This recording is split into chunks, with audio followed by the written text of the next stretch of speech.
Alrighty, I think we are live. It certainly looks like we're live. Getting started a little earlier in the day so I can be done a little earlier in the day. I know better than to try and take on the rest of this now. Certainly, I thought I could get through all 9 sets in one stream, and I certainly am no longer delusional. I will give this a moment for people to kind of trickle in a little bit, like last time. But I may hop into discussion a little quicker because of, you know, the point is just to have these recorded and streamed.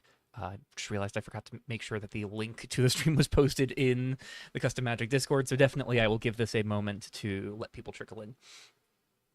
For people who are watching this as a VOD and just sort of catching up to what is all going down, I have in the description linked the first part of all of this. This month's special Revolution format is not Brawl like we have done in August's past, excuse me, but is instead Revolution Pauper Eternal. Let me actually get the last Pauper tournament bracket up here. So April of 2024 was Grand Prix Blind Eternities, which was the first and only Pauper tournament we've had prior to now. It was the new format of that year, April usually being the time that curators trial out new formats while Worlds is going on. And Pauper was a pretty solid success. 21 players overall in that one tournament, with some very, very solid decks performing very highly. Field was, of course, dominated by none other than Diabolical Minion. Let's see if we can get a Diabolical Minion deck pulled up. Here we are. Dominated by Diabolical Minion, 1 mana, 1/1, cast a black spell or an artifact spell. Each opponent loses 1 life, you gain 1 life. Whenever you cast a non-black, non-artifact spell, you lose 1 life. Mono black was far and away the most popular strategy in the field. Like, if we just take a look at the overall decks,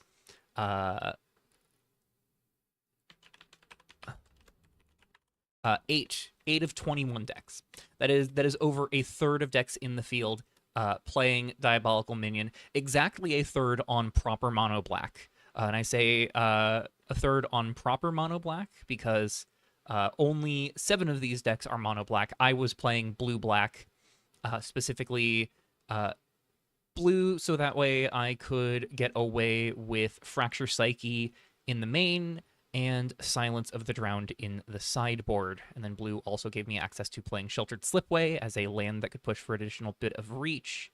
And I could also use that blue mana to cast Adonos Smuggler. There was a bit of a graveyard theme in my brew. The old version of Writhling, where it was when it leaves your graveyard, you draw a card, taking advantage of synergies with that, and Carrion Viper letting me discard Writhling and then return it immediately to my hand. So Carrion Viper was a 2/1 Death Toucher that just fully cantripped. Or Graverot Soothsayer letting me sacrifice Writhling and then return Writhling and get a draw that way. Dredge the Graves, getting to just like pick up multiple Writhlings was incredible every time I got to do so. So there were some very, very different approaches to Minion, because obviously I was the only one playing a second color alongside Minion. But like, we had people who were just kind of playing the best black cards they could find alongside this, Lori Blackmailer, Indentured Laborer, Pull of Tyzerus, Dark Covenant, Ominous Slaughter. We had people kind of messing around with some higher end things. Blasphemous Bonecaller as just like a cantrip that could be a big ol' 5/5 later on. Endless Mooks. We've got, I believe this is Oh, I forget whose build this was. This might have been All Who Wanders, because not everybody was on Skiga Pillager, but this card was so good. I believe this was PTM's build, the Colossus of Tracks, taking advantage of the Devotion focus. Ghastly Tether, having access to a Feign Death effect was very nice. There was no, this was, I believe, PTM's build, using Onfen Channeler as a second copy of Diabolical Minion effectively. So there were a lot of attempts to brew Minion, and it didn't even win. Didn't even make the finals match. It was Cool Beans on Mono Red, taking down User Cath on Esper Redeploy, which, while no bans out of Esper Redeploy has taken a significant hit overall, Charming Siren no longer is a when it leaves the battlefield if it wasn't blocking. So no longer works with flicker effects. It is now more of a sacrifice card. Redeploy went up a mana and can no longer target lands. So there have been some hits overall to what the format looks like. The only deck that got out of last tournament from the top cut that is unchanged is Cool Beans' Mono Red deck, and I think rather than being unchanged, this deck just gets even better. So with that preamble out of the way, let's start to dive in. Hey, Silver, you have missed absolutely nothing. I was kind of just doing a bit of a preamble to give people time to roll into the stream and kind of running through what's going on here before diving in.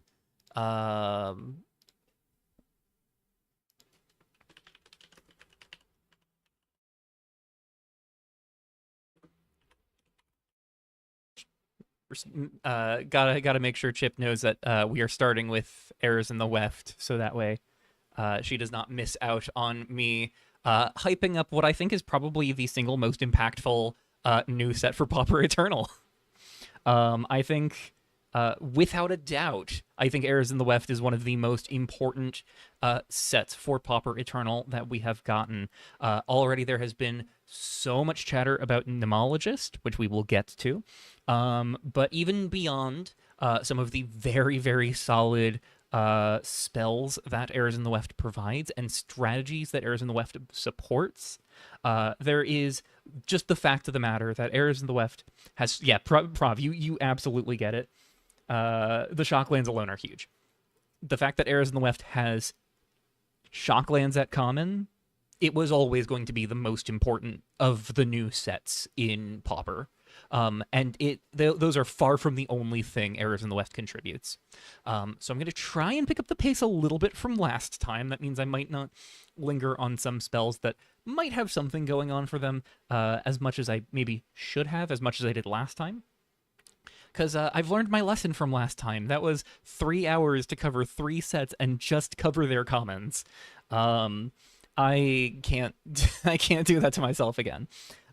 So I will say we're starting off with Ambitious Angel, a card I have paid a lot of lip service to, a card that I am very fond of. Unfortunately, the thing I like most about this card is that it is an angel and a soldier, and the most relevant payoffs from Twiltrie for that pairing of types are not really at common in Exalts of Twiltrie, so we will move directly on from Ambitious Angel to Checkpoint Daemon, which is kind of just not really where we want to be. Like, 3 mana 2/3 flyer for this effect is fine, but the fact of the matter is that if you're looking to pay 3 mana for this, like, return a permanent effect, you're looking at Cliffwalker just because it's such a relevant body in the format. 4 toughness is a very, very real stat line. Like, this could be a 1/4, and I think it would be more relevant than Checkpoint Daemon, just by virtue of 4 toughness being so good. But that it is a 3/5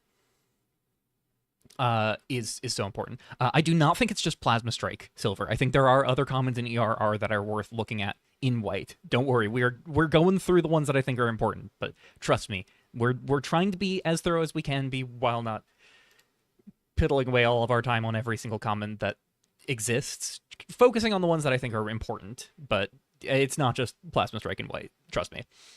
Demonic Binding, also pretty skippable. Our Banishing Light game has gotten so good at common since our last Pauper Eternal, and we will get to the best one in this stream. Demonic Binding is not it.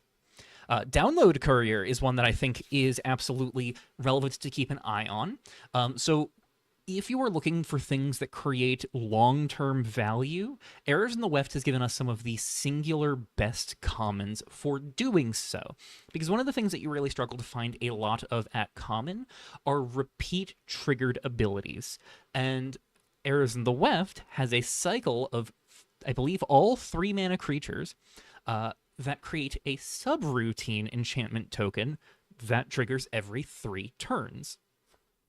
For folks who are a little less familiar with what subroutines do, effectively, if you know Unstable at all, no contraptions at all, they are an attempt to make contraptions work within the full mechanical context of a standard format and a standard environment.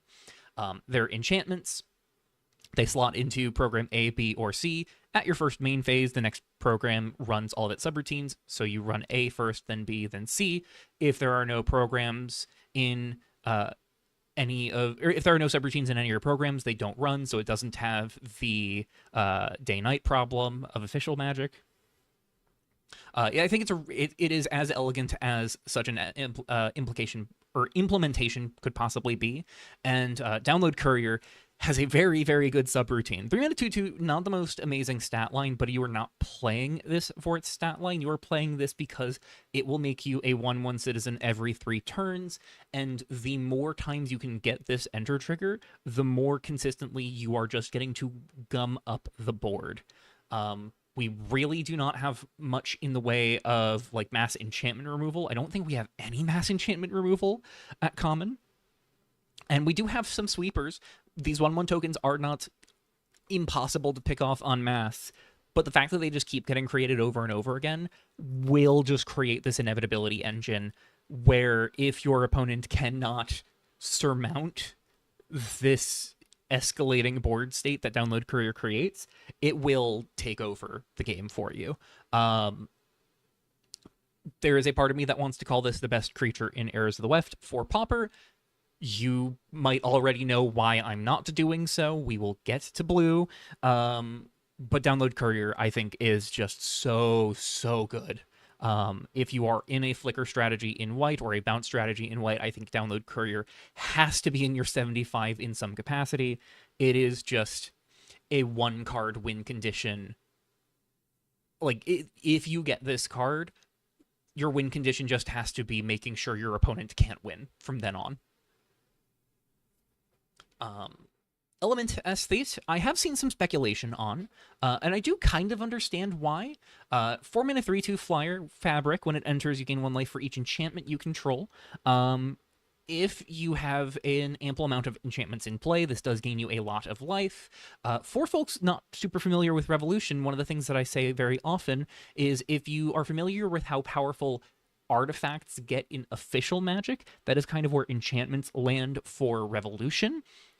So certainly there are a lot of powerful, cheap enchantments, even in Pauper, that just stick in play and get to sit around for any Enchantment Matters synergies we might have. We have 2 different Ghostly Flicker effects in white, and both of those flicker out enchantments instead of artifacts. So there's a lot of things going for white-leaning enchantment decks.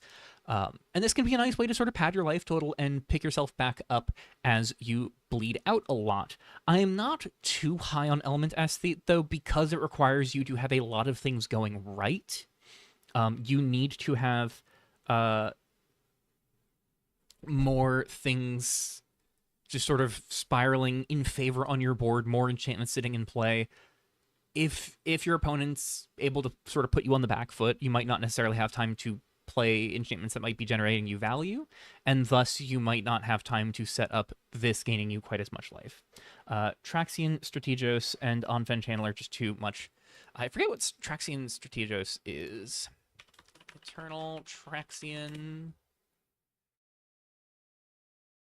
Yeah, I think that's like probably better than Element Aesthete.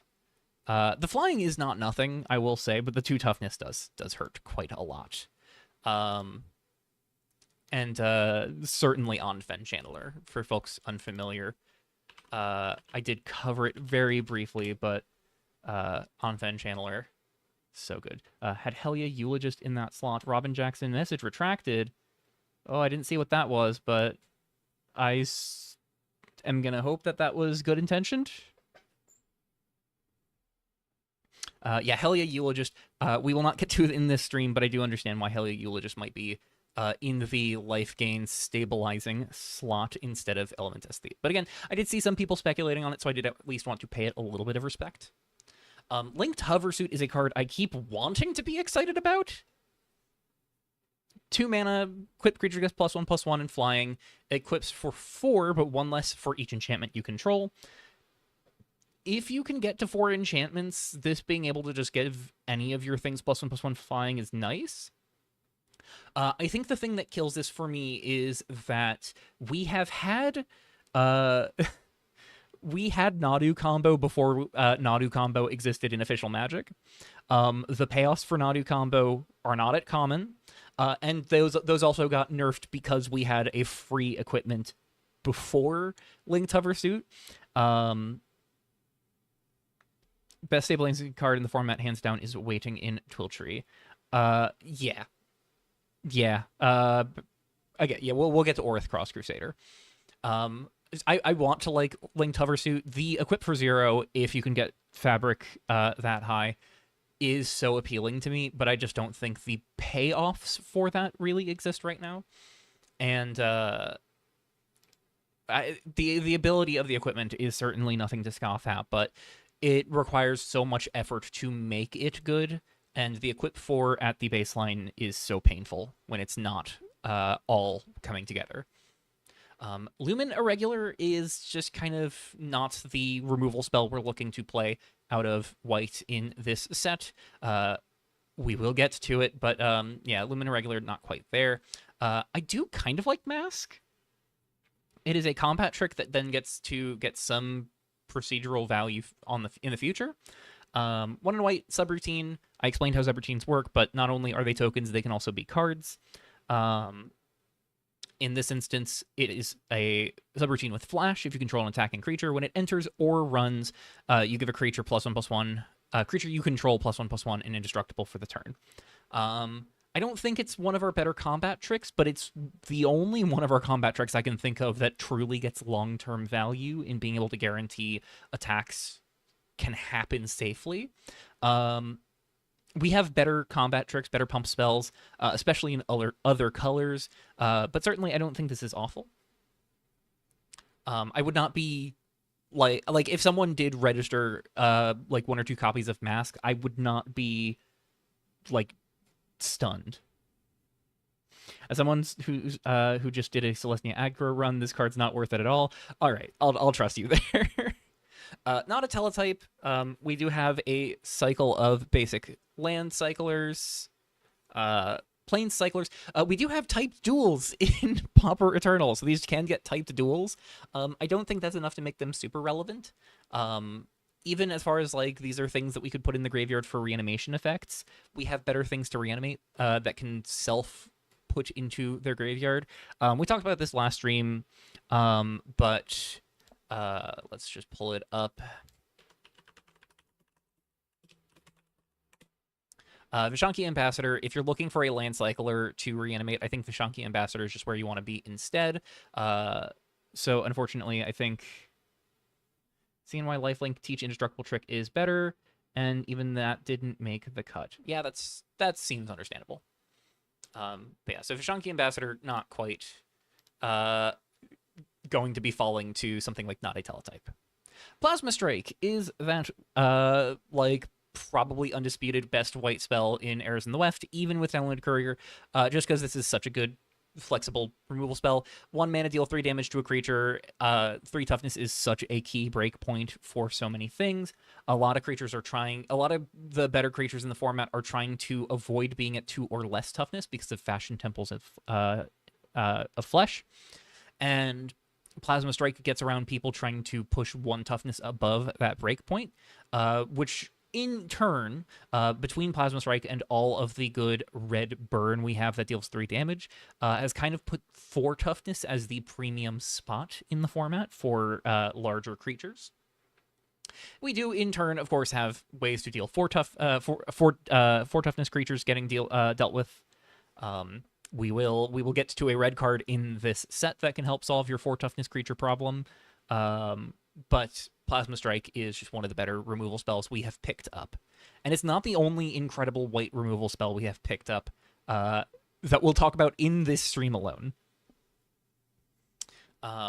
Stack Strike Leader, I think, is just a bit too sluggish. It's so much mana to make it a 4/4. I did mention 4 toughness is a very relevant breakpoint, but it is 6 mana overall to make it a 4/4, and you have to spend 10 total mana for it to be a 6/6. I just don't think it quite gets there. Tapestry Guard is when we need to talk about one of the things that I think is quietly also really, really, really damn important about errors in the Weft. It's not just subroutine tokens that are really important. There are also cash tokens, memory tokens. Tapestry Guard's a 4 mana 3/4. When it enters, you cash a card from your hand face down. When you do, you destroy target enchantment. Cashing a card exiles it and creates a memory enchantment token that you can sacrifice for 2 to play the cashed card in the turn. I don't think Tapestry Guard in particular is something that's going to see a ton of play, but we have talked about On-Fen Channeler before. We will talk about On-Fen Channeler again. Enchantments coming out of play. Very, very good when you have the right payoffs cooking. And between subroutine tokens off of those 3 drops and things like Tapestry Guard that can make that can make memory tokens by cashing your cards, there are a lot of enchantment tokens running around in the format that we did not have last time around. I think we will get to the cash cards that I think are more relevant for On-Fen Channeler in due time, but I think this is an equally important mechanic for the context of this format. Speaking of, Telepresence Axiom, I think is a genuinely very good 2-drop in this field. 2 mana, 2/1 construct. When it enters, cash the top card of your library face down. It is not our best card advantage generation or cantripping creature, even just in white. We will get to the best one of those also in this stream, because Exalts of Twiltrie is also a very important set for this format. But I do think Telepresence Axiom does have something going for it, especially in Flicker strategies, where it can just kind of bank cards outside of your hand. We do have some good hand attack, not the most incredible hand attack spells of all time by any means, but Black does have some solid hand attack options, and being able to hide away your key spells underneath memory tokens can be very nice. There is, of course, the cost that any cards under memories effectively have a 2-mana tax on them. So it's not something that is as incredible for more aggressive strategies, but I don't think this is the kind of card you would play in an aggressive strategy anyways. It is more of a value toy. Archive Aesthetic is another one of those level up spells that just feels a little too sluggish. 3/5 stat line is incredible, I think, in this format, but having to spend 6 mana even if over 2 turns is just really rough. It's especially rough if you activate it to level it up and then your opponent deals 3 damage to it in response. That sucks. I think if you could safely level this up once, then you probably get to a point where leveling it up 2 more times is not unrealistic, but it's that first level up that I feel like is just a bit too much of a hurdle to try and clear. Codepath Runner is 2 mana for a 1/3 Vigilance. When a subroutine you control runs, it gets +1/+0 until end of turn and can't be blocked this turn. Now, that sounds like it might be a very niche payoff, very niche synergy, but of course, I mentioned we have those common creatures that create subroutine tokens. It's not beyond the realm of reason if you're running playsets of 2 of those creatures and possibly running another subroutine beyond that this could just be a 2 mana 2/3 unblockable creature every single turn. And outside of aggressive decks, one of the big conversations is that mid-range board stalls are happening and will continue to happen. And so figuring out who can win those mid-range board stalls is going to be really important. And this can slip through a board stall. I think if the subroutine mid-range battles keep escalating and escalating and escalating, this might be something that winds up being a meta play to win those subroutine board stall mirrors. Bummed to see you have to go, Silver, but take care. Happy to have had you for as long as we have had you, and hope you enjoy the rest of the stream if and when you get to come back and tune into the VOD. Take care. But yeah, so I think Code Path Runner could potentially be real. Cybersaurus is a card I want to be really excited about. I think the counterspell mode on this is going to hit so much in the format. I think it's very hard for this to not counter something. And this is something that can't be hit by opposing counterspells very reliably. But 3 mana to counter a spell is probably a bit rough in specifically this environment where there are not a lot of decks looking to go super tall. And so 3 mana, just like your whole turn countering something cheap, is a little awkward. But I think for reanimation decks in particular, this being something that gives you interaction to kind of slow your opponent down while also giving you a very big body to come bring back into play while having Ward 3, it's pretty nice. I'm optimistic about Cybersaurus, but I could understand why it might not quite get there. Flock. Not just a surveillance company that sucks ass. It's also a 4-mana subroutine that spits out 2/2 bird enchantment creature tokens. I did not need to throw that shade, but I am choosing to, and I will stand by it. 4-mana 2/2 bird with flying whenever it runs. So you get a 2/2 flyer every 3 turns. I think it's probably one of the worst subroutines overall. If anything has been indicated to me by Silver, it's probably not the worst one. If Mask truly is just that undesirable for white aggro. But I do think it's a bit more on the sluggish side overall. But it is something that I think is better in these mid-range board stall hells because of the fact that these tokens are 2/2s instead of 1/1s, and because they are tokens with flying, so they can kind of get over all of the creatures that might just be coming up the ground. So it could have a place in trying to solve these mid-range mirrors. Glitchlands Sentinel is a 2-mana 2/1 with flash. When it enters, you cash up to one other target permanent you control. I think this one could also potentially be relevant.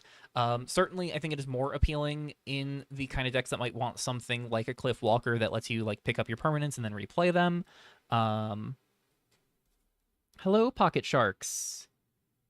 Welcome to the stream. I think Glitchlands Sentinel. The 2-mana attacks, I think, on a deck that's looking to like pick up and replay its things, the 2-mana attacks on memories is maybe a bit more painful. But I will say in a deck that like a blue-black Onfen Channeler deck, being able to play out like an Omen of Slaughter and then Glitchland Sentinel, the Omen of Slaughter, exile it, ding the opponent with Onfen Channeler, crack the memory, replay Omen of Slaughter, ding the opponent with Onfen Channeler again. That does seem pretty nice. I think in decks that care about the memory tokens, where this can like pick one of your enchantments out of play and then allow you to replay that enchantment, that I think is where Glitchland Sentinel will shine. And so once again, we are seeing, you know, cash the enchantment synergies on the table with caching cards is, I think, why this mechanic is so relevant. And we have made it to what is probably the most important card in the set other than the lands. Nemologist is 2 and a blue for a 3/1 human wizard. When it enters, you make a blue subroutine named Read with, when it runs, draw a card. This draws you a card every 3 turns, starting the turn after you play it. And the longer the game goes, the quicker it just buries your opponent in card advantage unless they can get a copy of their own.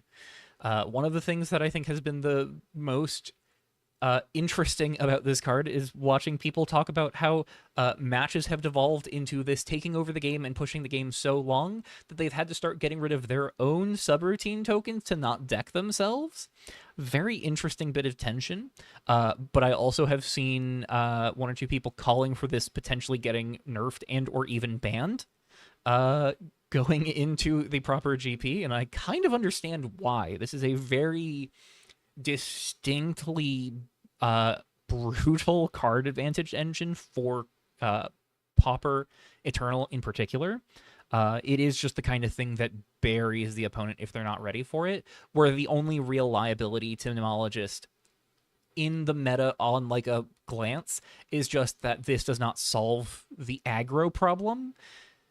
But when you can just sort of devote the rest of your deck to making sure aggro doesn't run you over, then all you have to do to go past stabilizing into taking over is have a Mnemologist start drawing you cards. That's a pretty good place to be. Negate doesn't require much conversation. It was already in the format. Similarly, no response received. Island cycling, it's fine, but we've talked about the cyclers, just probably not going to be super important. I'm not going to be able to pronounce this correctly, but I don't think it matters, so we're going to move on. Sensory deprivation, I think, will not matter. I think if memory serves, the one in Solastere that does something very similar but just better is also a common. So if I remember correctly, and that is the case, we will talk about that in the next stream. Even if I'm wrong, we have other blue auras that shut down creatures that I think are just better. Soul Space Refit is a pretty unique flicker. Flickers out a creature or subroutine, then returns it to play. Not one of our best flickers, especially not one of our best single-target flickers overall, but the ability to flicker out subroutines and reset which program they're in can be nice. I think ultimately the fact that our most important subroutines in this format being tokens that you can't actually meaningfully flicker is awkward enough that this doesn't quite get there, but I would not be surprised to see people experimenting with it. Swap to Storage, 3 and a blue instant. Target non-land permanent's owner puts it on the bottom of their library or just beneath the top X cards of their library. X is the number of memories you control. Just not quite the tuck spell we are looking for. Task Triage, I think, could be interesting. 1 in a blue instant, look at the top 2 cards of your library, put 1 into your hand, and the other gets cached face down under a memory token. Much like I mentioned, I think blue-black enchantments could have something going with On-Fen Channeler. I mentioned Omen of Slaughter, but it is worth remembering we also have Omen of Deception, which is a quench on an enchantment. So, Glitchland Sentinel picking up or caching your Omen of Deception so you can just replay it later on. Task Triage letting you sort of tuck an enchantment in play while putting another card into your hand. I think this is just sort of a nice bit of glue. This is kind of one of those quote-unquote 2-mana draw twos. Ultimately, it costs 4 mana total to get both cards, and you do have to spend 2 of that mana the turn that you are playing the card it gets. And you do kind of have to predict which card you want under the memory. But I think Task Triage, has not quite gotten its day in constructed in like standard to my knowledge. I think it could get more play in Pauper Eternal. I think this card could be very real in Pauper. Moving on to black, Backdoor Prowler is yet again another level up creature that I think is just a little too sluggish. Has the same problem as the blue one, where if you can get the first level up, it's probably getting significantly better from there. But getting to that first level up is probably going to be a bit too much effort, which is a bit unfortunate. Burnout Champion is a cost-reducing 7-mana 5/4. I am known to be a sucker for my cost-reducing creatures, but we do also have some reasons to care about spells with mana value 4 or greater. We will get to one of those 2 key creatures in this stream. We'll get to the other one next time, but green and red have some reasons to want big spells that can cost-reduce themselves. And I have been specifically thinking about how the best way to approach a deck like that is going to be 3 colors, not 2, because the best supporting threats alongside those 2 green cards, the green 1-drop and the green-red 2-drop, the best supporting tools, I think, lie outside of green and red for a strategy like that. And Burnout Champion could be a very real way to pay this off, or to help enable this outside of green and red by way of being potentially a 2-mana 5/4 with a ward cost of discarding a card. So it's going to be a pain in the ass to remove because it's 4 toughness, and even if your opponent's got a removal spell that can pick it off, it is going to be card disadvantage for them to do so. Creatures and enchantments in graveyard can be tricky at times, and certainly I think Fashion Temples is going to be something that causes people to have ways of pressuring graveyards, so this might not always get the full cost reduction, even if you're building around trying to get that cost reduction. But as I mentioned, there was also just the Diabolical Minion deck that I played last time that was built around graveyard synergies. I think this would be very good in a shell like that is just leaning on self-mill as well. Very, very reasonable threat in a self-mill deck. Potentially something for the mana value 4+ deck.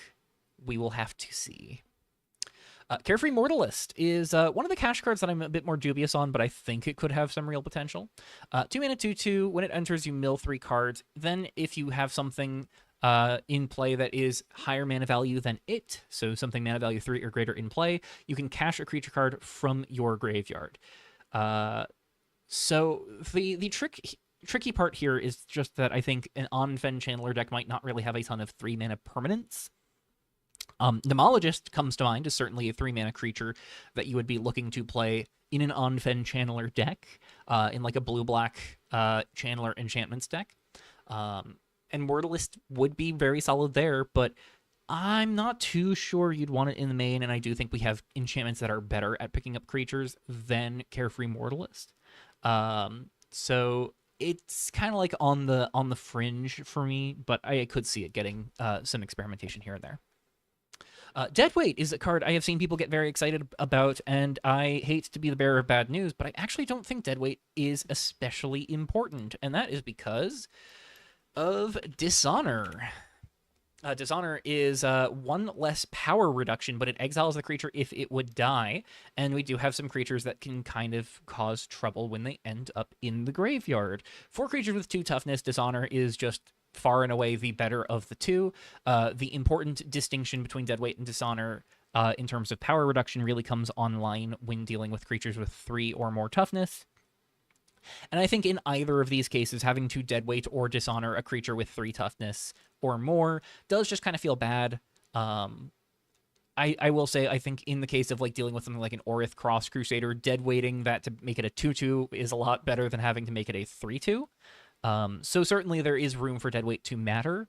But even if like that argument starts to really contend, there is also the option of just having a high enough black density that Pull of Tyzris just winds up outperforming both. So Deadweight just has some pretty stiff competition overall.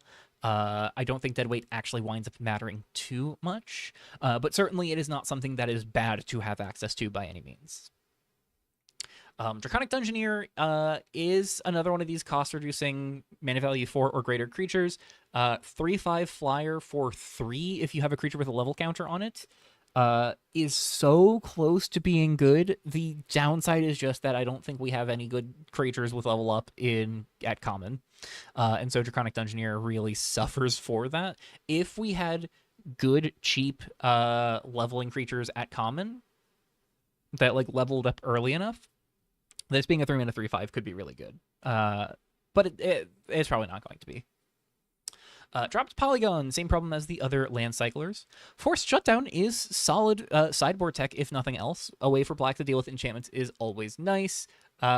Losing the life is not always the best, but I think in the matchups where you're blowing up an enchantment, you are fine to pay a bit of life. And this also deals with a Nomologist read token without you losing any life. It's not great to, of course, have to spend a real card in your hand to deal with a token enchantment, but when that token enchantment threatens to keep drawing your opponent cards, I think you are fine to accept that little bit of card disadvantage awkwardness. Heap Delver is one of our better level up creatures, and I am not overly keen on it still. It does not die to Fashion Temples from Flesh, which is nice. 2 mana 1/3 levels up for 2. Levels 1 and 2 make it a 2/4. Levels 3 and beyond make it a 3/5. You can just pay a black, tap it to surveil 1 or 2, depending on how many level counters it has. This is not the thing that makes Draconic Dungeoneer relevant. I do not think such a thing exists at common. Heap Delver's not awful by any means, but I just don't think it's good enough to see play. Hovering Delinquent is one of the more awkward subroutine generators, but I think in a deck like the On-Fen Channeler one that I'm talking about, the like blue-black one, where it's kind of like pinging your opponent down over and over and over again. I could see Hovering Delinquent getting some play. It's a 3-mana 2/2 flyer. When it enters, you create a black subroutine token named Tick that has each opponent lose 1 life and you gain 1 life whenever it runs. That couples with On-Fen Channeler to really whittle your opponent down over time, and I think it could be very nice. They do share a very awkward spot. On-Fen Channeler and Delinquent both sharing this weakness of being 2 toughness creatures, which can be a very real liability. But I think Hovering Delinquent getting the most key part of itself rolling immediately is nice. And of course, like with any of the subroutine makers, the more times you can get this enter trigger to go off, the more subroutines you have, the more that this card will just take over the game. So I think Hovering Delinquent could do some real work. Not to the level of Demologist, not to the level of Download Courier, but not something that I think is something that can just be written off by any means. Level Drain is a 3-mana sorcery that deals 3 to a creature or planeswalker. You gain 3 life. You can add double black to spend on level up costs. Again, I think this just suffers for level up being awkward. Unfortunate. Reboot is one of our best reanimation spells in the format. It does a thing that I know is very controversial, which is it lets you reanimate something even when your graveyard is completely empty, because you surveil 2 for this 5-mana spell, and then reanimate a creature from your graveyard to the battlefield, which means that you can surveil a creature into your bin when your bin is empty and still get to cheat a big old creature into play. Now, the big challenge with Reanimator in Pauper is that our reanimation threats in Pauper are nowhere near as good as our reanimation threats at higher rarities, unfortunately. But I do think that there are enough creatures worth looking at trying to reanimate, like big, dumb, common creatures with a lot of stats and potentially annoying keyword abilities, like Cybersaurus, that make this at least worth experimenting with, make Reanimator worth experimenting with. The biggest weakness for Reanimator is that it catches a lot of strays for people trying to exile Coalesce cards from graveyards. But Reboot does get around the worst of that because of the fact that it surveils and then reanimates. So your opponent needs to have their graveyard hate be able to be like instantaneous in response to Reboot, in response to the delayed trigger on Reboot, and that can be a little more awkward for them. Otherwise, we've got Receive, which is another very good subroutine here.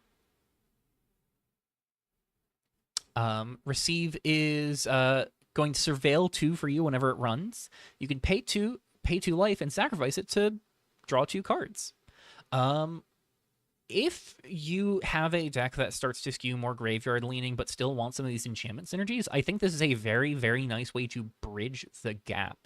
I think if the graveyard synergies of my old blue-black Diabolical Minion deck persisted as well, if like Writhling had not taken a hit in addition to Minion being banned, I would probably be looking at slotting an On-Fan Channeler for that deck, skewing more cards over to enchantment themes, and trying to make Receive work in such a shell. I don't know if it quite gets there because I think it makes 2 demands of your deck, which is just that you care about the repeat surveil of this, and you also want this to like sort of engage in the graveyard themes as well as the enchantment themes.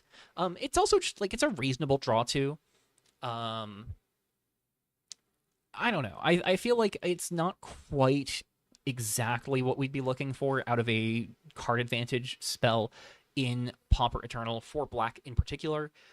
We will get to Exalts of Twiltrie just straight up having Night's Whisper, and how that does cause some trouble for Receive, but it's not an awful card by any means. It's seen genuine standard play, and I think for good reason. Smoghound, 4-mana 3/4 is just solid stat line, but 3/4 is a solid stat line. 4-mana is maybe not quite where you want to be for a 3/4. The level up cost is just, I think, flavor text. I think by the time you're leveling this up, if you have the time to do so, the game might just be over anyways. And leveling it up to like level 3 in particular, I don't think matters all that often. Abrasive Punk is a card that I'm really struggling to assess. It's another one of these cost reducers. 7-mana 4/3, costs 1 less for each creature you control. It has trample and lets you discard a card to draw 2 cards when it enters. This is just very tricky because I think it is one of those cost reducers that looks best when you're really ahead on board, and then I don't think this does enough to reward you being ahead on board for it to be worth trying to make it come together. 3 toughness really stinks. 3 toughness is not, like, useless by any means. Again, like, Fashion Temples specifically preys on the 2 toughness weak point, and that can be really important. But we've already talked about Plasma Strike, and so much of the red removal in the field specifically preys on creatures with 3 toughness, and I think red is one of the better colors in this format. So Abrasive Punk does suffer for that. Charming Exceptional is something I don't especially have hope for, so I'm just kind of move on. Commit is a card I don't really have a lot of hope for. It's a Trumpet Blast, but I don't think token decks in the field really need a Trumpet Blast like this. Crucible Takedown is not going to be one of our better red removal spells, especially at 3 mana. Our removal spells in red are so much better, especially the ones that get to be 1 mana instead of 3. Frag is one of our better red removal spells. It is 1 and a red for a sorcery, deals 4 damage to target creature or destroys an artifact. Very solid flexibility. This is one of the best ways to deal with 4 toughness creatures. And again, like I mentioned, people have started turning to 4 toughness creatures to be the solution to a lot of the lower toughness removal spells that are running around in the field. And so Frag gets to kind of push them to have to lean on even bigger creatures to have any hope of those creatures sticking in play. Glitch Out is not awful either. X and a red sorcery deals X plus 1 damage to target creature. So it is always going to do the damage you spend on it to a creature, letting you sort of scale your removal to the problem at hand. I do think this could be very real for a slower, more control-y red deck trying to just have answers for whatever's going on. I do think we have an X-cost red burn spell we'll talk about at the start of the next stream that is even better than Glitch Out, but I don't think Glitch Out is bad by any means. Go for the Gold is more of just sort of a limited combat trick that I don't have a ton of hope for. I think if this treasure was untapped, we could maybe give it some more time, but it's not, so we won't. Grip Pinch Hitter. Similar problem to some of the other level up cards. We'll move on. Inversion's Herald. 4 mana 4/4 with Menace. When it enters, if you control a permanent with mana value 5 or greater, it's a 6/6 with haste for the turn that it enters.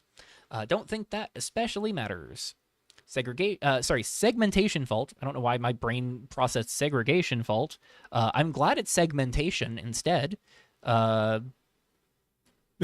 Good lord. 6 mana, 7/5 haste is probably one of the better things to reanimate that can just cycle out of your hand early. I don't know if it's quite where Reanimator is looking to be, but it's probably the best of the land cyclers at doing that task. Thrill Jammer is probably our worst subroutine generator. It's a 3 mana 3/3. It makes a boost subroutine, which just adds a red mana when it runs. We have better things that do big mana stuff in the format, and so just adding a single red off of this, even in like multiples where you're getting a bunch of subroutines that add red, I don't think we have enough good payoffs for the big mana in this fashion, where it's kind of a little less in your control on when you get the mana. I think Thrill Jammer is probably the worst of the subroutine generators. Unfettered Spirit is a card I'm going to give a little bit of roses to as far as level up cards in this set go. It's a 2 mana 2/2, levels up for 3 and a red. Now, yes, that has the same problem as a lot of the other level up creatures we've talked about, in that it's very tricky to get to that first level up, but where a lot of those other creatures kind of just land as like slightly better bodies, leveling this up once gets you a very unique effect in the field, which is that we don't really have any good ways to sacrifice artifacts or enchantments, at least for free. And this can do that.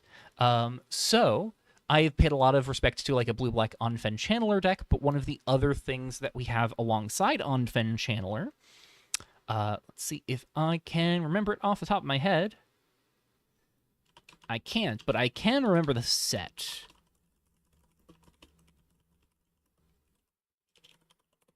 Boom. Ukshu Task Mage. Much like on Fen Channeler, drains your opponent for 1 and gains you 1 life. But this time, whenever an enchantment you control is put into your graveyard from the battlefield rather than entering, and it does not have lifelink like the On-Fen Channeler. So it is definitely trickier to make use of than On-Fen Channeler, but it is something you can have in addition to On-Fen Channeler.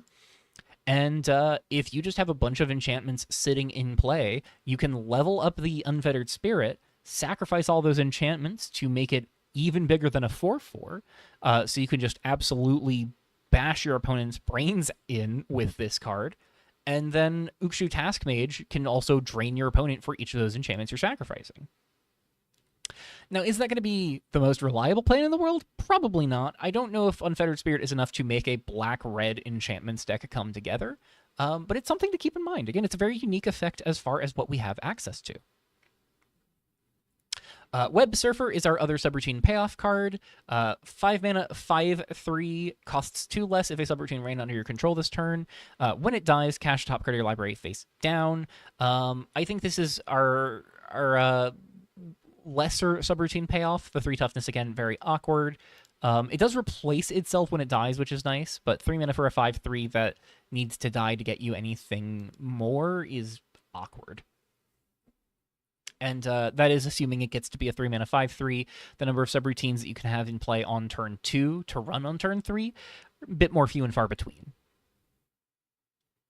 Buffer Botanist is fine.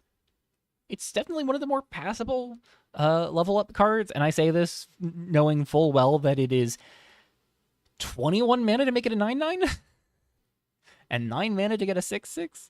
But the fact that it can be played out early so it can block smaller creatures while still ending up as a bigger threat later on is nice. It is just so much mana to level up. Computing Titan is a potential payoff for going big on enchantments in black, green, instead of black, blue, or black, red, or black, white. And in fact, I think black, for as much accolades as I've been paying to blue-black enchantments with some of the cards from this set, I think outside of Nemologist, the only reason to try blue truly over green if you're trying to go 2 colors, because green does have some really good pieces for this enchantment deck. That 21 just 9/9. Yeah. But yeah, Computing Titan, very solid body. 8 mana, 5/7, but costs 1 less for each enchantment you control. And again, black's got some very good enchantments that just, like, get you some value and then sit in play. And yes, you can pop them for more value, but you can just have them sit in play and passively cost reduce your Computing Titans. And it's a 5/7 with Vigilance, so not only is it an absolute headache to deal with on board, but it also means that your opponent can't ever really swing into it unless they are willing to just let some of their things die. This will hold down the fort and clock your opponent very rapidly. Computing Titan is a very real reason to want to be in black-green and want to be putting a lot of enchantments in play. Ecosystem Revivalists is a 4 mana 2/5. When it enters, you mill 2 cards and you cast a permanent card from your graveyard. It's not one of the better caching effects, but it is a fine cache card for these Enchantment Matters decks. I think 4 mana is just a bit too much, but it's not awful. And 5 toughness is very nice.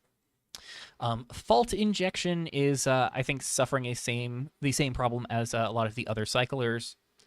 Flowing Form is just not really one of the fight spells that matters too much. We do have a very, very good removal spell similar, sort of adjacent to this. Not even close, actually. It's a bite spell instead of a fight spell, and it's just, quite frankly, one of the best green removal spells we have that we will cover in this stream in the next set. But Flowing Form is not that spell. Fond Reminiscence is not an awful sideboard tech. It's 1 more mana for a Naturalize, picking off an artifact or an enchantment, but it can also regrow permanent from your graveyard to your hand, which is pretty reliably good. I think the 3 mana is the killer for Fond Reminiscence, but I don't think it's atrocious.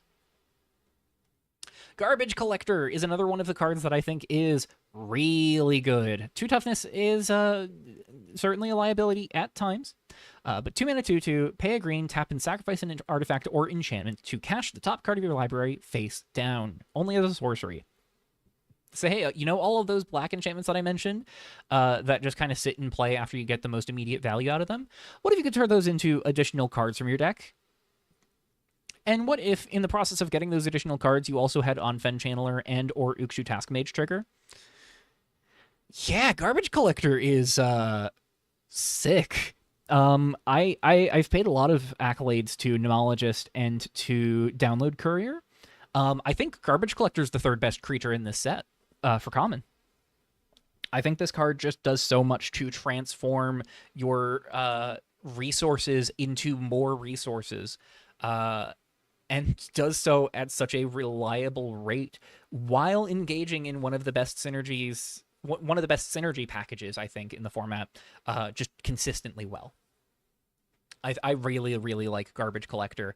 I think this card is very, very good. Immersive Moment, also a very solid card. I've talked before about how we have so many hexproof tricks in this format, and I think if you are looking for the most powerful hexproof trick in general, I don't think this quite makes the cut in that regard, but I do think it's one of the most main deckable hexproof tricks. And for a deck like this black-green enchantments deck, it might be a hexproof trick that deck is willing to look at to punish something like a Fashion Temples from Flesh, while also having access to something that can quote-unquote cantrip into another enchantment to trigger your Onfen Channelers and your Ukshu Taskmages, and discount your Computing Titans. I think there is a lot to like about the cash package in green specifically. And Immersive Moment is a part of that package for sure. And then Memorivore looks like it's part of that cash package. It's not. It's not one you're playing. 5 mana 4/4 Death Touch, not really where you want to be. And whenever you cast a card, it's a 6/6 with Indestructible. That's cool. No, I don't think this gets there. Mirage Model is tricky. I do not think 2 mana dorks are something we have a ton of room for right now because people are looking at so much cheap removal. Mirage Model definitely suffers for how prevalent our cheap removal is right now. But I do think the 2 mana for something other than casting spells could be really nice. Cracking your memories with this, so all of the mana from your lands can be spent to cast those spells, or you could just play the land without having to spend mana from your lands to do so, is very nice. And this is just a dork on top of that. In addition to that, any creatures that you have that have like relevant activated abilities, this activates 2 Garbage Collectors, which is nice. I think it's just a bit too awkward because of it being a 1/1 and how prevalent the removal we have access to is. And unlike some of the other creatures that really suffer for the cheap removal, stuff like Garbage Collector, like Onfen Channeler that suffer for cheap removal that we have access to, those cards do at least have things they offer to you reliably and potently if they get to stick around and play that cannot be said for Mirage Model. Seek is something that I've found myself thinking about a bit. It is a 2 and a green subroutine that gets a basic land from your deck into play untapped whenever it runs. I have been thinking about what a ramp deck might look like in the field, and I do think this might be one of our better ramp spells for such a strategy. One of the things that's very important is that 3 mana might actually be a better breakpoint for our ramp spells, especially our better ramp spells, than 1 mana. And you can thank Dawnglade Cultivator for that, because this jumps you from 1 mana on turn 1 to 3 mana on turn 3.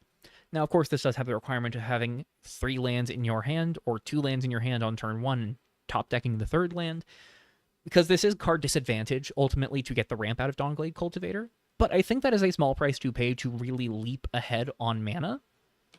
And if you can do that leaping ahead on mana, Seek gets you the lands untapped whenever it runs. You have access to the mana this gets you the moment it gets you that mana. Now, yes, it doesn't get you the mana the turn you play it, but I think the opportunity for this to consistently peel lands out of your deck to keep giving you access to mana could let this be a very real tool to make ramp exist in this format.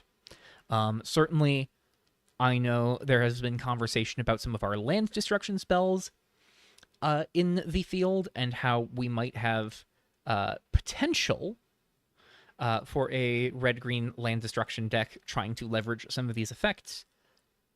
It's possible that Seek helps make that happen. I'm not too confident. Certainly, we don't have anything like Wanvuli Acid Moss that would truly sell me on such a strategy, but I think Seek is not half bad. Skywatch Jockey is, I think, one of the other awkward subroutine generators. It is a 3-mana 2/3 with Reach. It makes the Mount subroutine token, which gives a creature you control +2/+2 until end of turn, which does mean it's a 3-mana 4/5 the first time it attacks, usually. Unfortunately, I don't know how often that attacking as a 4/5 is going to matter, because on subsequent turns, it is a 2/3. So it just kind of stares at your opponent 2 out of every 3 turns that it's in play. I think this is the second most awkward, just because it demands you to be on board already and have a window to take advantage of the stat buff that this provides. Whereas Download Courier and Nemologist run away with the game with no real setup, this really does require a lot of setup for it to let you run away with the game. So I don't think it's the worst of the batch, but I don't think it is worth really playing with either. Trawl the Net is a very bog standard effect. I don't think we're especially reaching for it. Which brings us into hybrid spells, and we've got some very good hybrid spells in this set. Catch Constable is a 1-mana 1/1 human soldier that makes a 1/1 citizen when it dies, and you can also pay 3 to give it +2 power until end of turn. People have talked about aristocrats. I don't know how much aristocrats can truly come together in this format, but this is 2 1/1s for a single mana, and that's generally where aristocrats wants to be on 1, so not too shabby. Demon Mage, not quite going to get there. 4-mana 1/3 that makes a 2/2 flyer. Just really not something that Pauper is looking for by any means. Error's Advocate, I think, doesn't quite get there. 3-mana 4/2 pings something if you have a 4-drop or better in play. Also just a little awkward. Ether Killer, maybe? So it's 7-mana 6/6 Trampler, but it costs 2 less if you're willing to sacrifice an artifact or enchantment rather than pay the full cost. I think ultimately, Ether Killer could get there in one of these like trinket token generating decks where it's just sort of like the big top end thing you put into play. I'm not too sure about it though, so I don't know. It might be worth trying. Demon Mage is not a crazy white-blue blink card. I think that's fair. Well, the 2/2 flyers are very nice. I think the thing that kills Demon Mage for me as a blink target is just that our cheaper blink targets are so damn good. I think we still have some very good 1 and 2s for blinking. And our 3s that we're blinking now are Download Courier and Nemologist, where it's just like, if I can choose between blinking a Download Courier and a Demon Mage, I'm blinking Download Courier every time. If I can choose between blinking a Nemologist and a Demon Mage, I am not even putting Demon Mage within the same zip code as my deck at that point. So certainly I don't think it's an embarrassing card by any means. It is just that the cards it is trying to stand next to are stupid in comparison. In truly the most powerful way possible. So I think it's just sort of an unfortunate reality for Demon Mage, because I do like this card. I will say, in vague terms, Chip, that's the project I've been telling you about, this is the white-blue hybrid common that occupies that slot in that project. So certainly I am not a hater on this card by any means. I just think it's a bit too awkward for specifically Pauper Eternal. Caliphex's Challenger is suffers the same fate as so many of the level up cards. 6 mana to make this a 3/3 lifelinker is so rough. 12 total mana invested to make it a 4/4 flying lifelinker. I think if we had the ways to level up cheat that we had in Constructed at common, essentially what I'm saying is, like, if Califax was a common instead of a rare, this card would be great. Which is maybe a bit awkward, but that's kind of where I'm at with the level up cards. It's like, if we could cheat it with Califax, then yeah, I'd love it. But Califax is a rare, so we can't. It's so unfortunate. Lonesome Afterimage, I think, is real. 3 mana 3/3 mill 2 cards. If you have any graveyard synergies, this is a very, very easy spell to cast. And it's a very, very relevant body. Overall, it's a pretty relevant body. And 4 mana, exile it from your graveyard to rebuy an enchantment or a creature is pretty nice. Especially since you can do it at instant speed if you might be representing removal instead.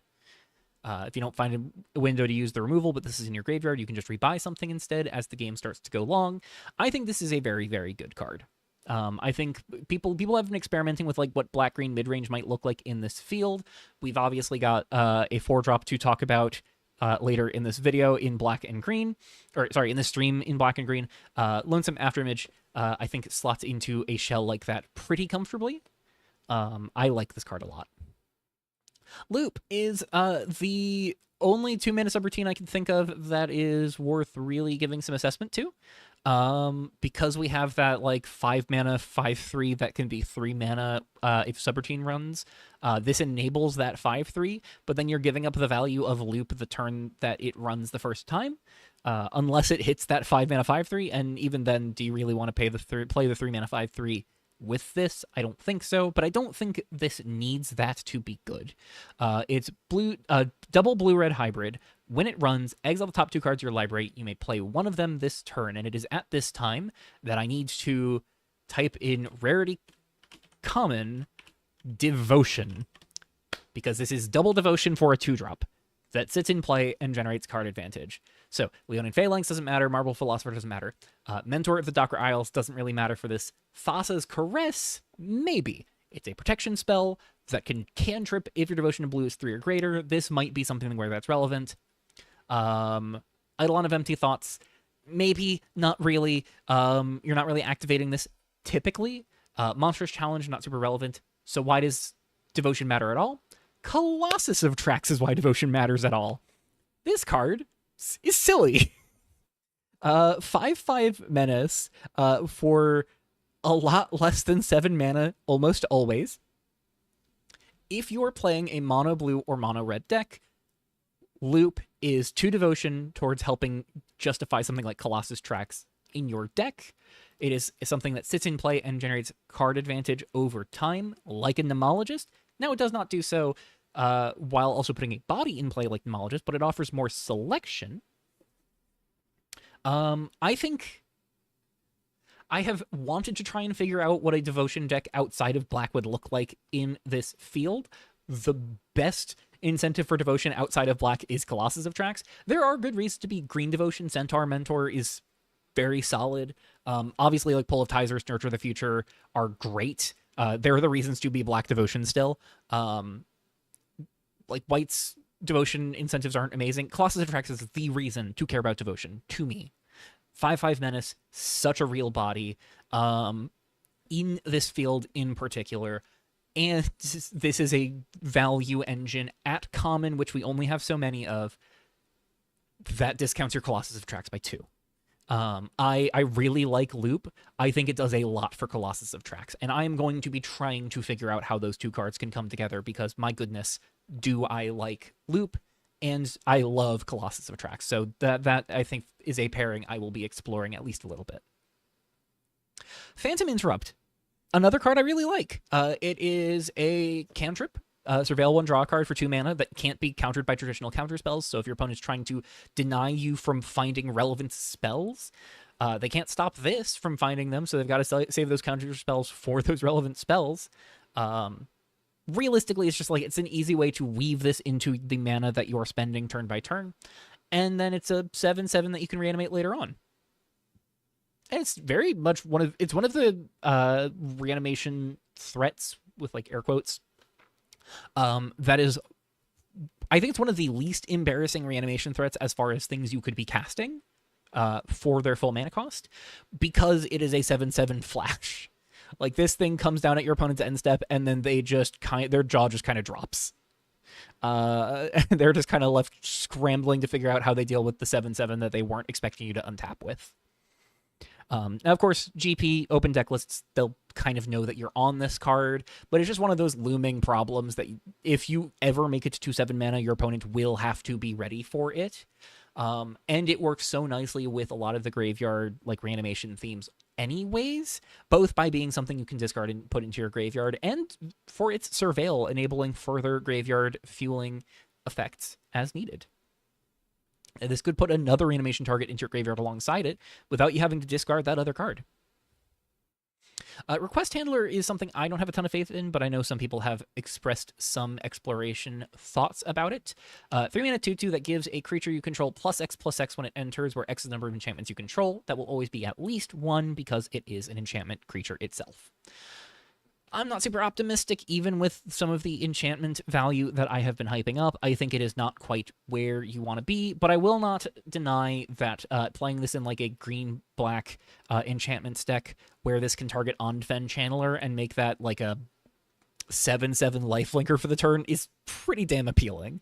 I don't know how often it will get to be a +5/+5 even in a deck like that, but I don't know, it could be cool.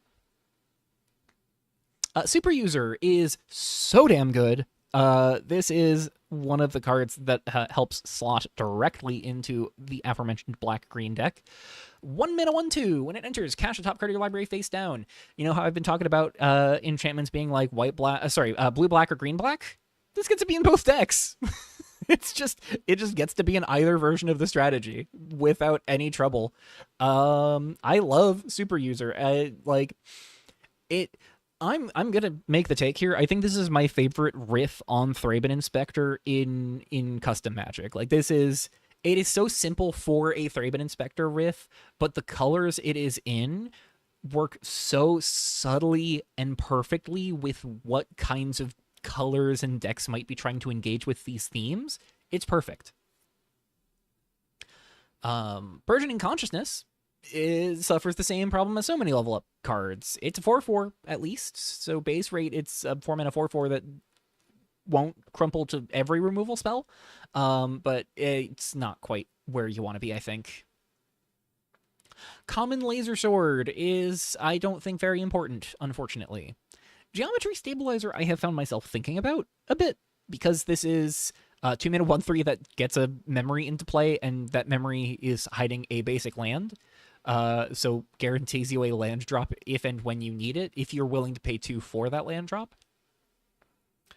I will say, one of the things that has helped me settle my mind around, devotion land drops, I have, for folks that are familiar with Commander, Mana Rocks, very popular. 2 mana Rocks, very popular.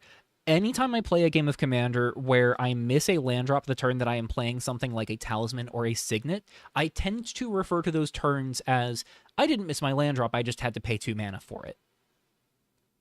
And yeah, that stinks. It's not the best place to be, but I certainly like it more than missing any mana development whatsoever. And in those cases, getting this to just sort of tee up something like that, where if you need the land drop, you can spend 2 mana to get that land drop, it's not awful.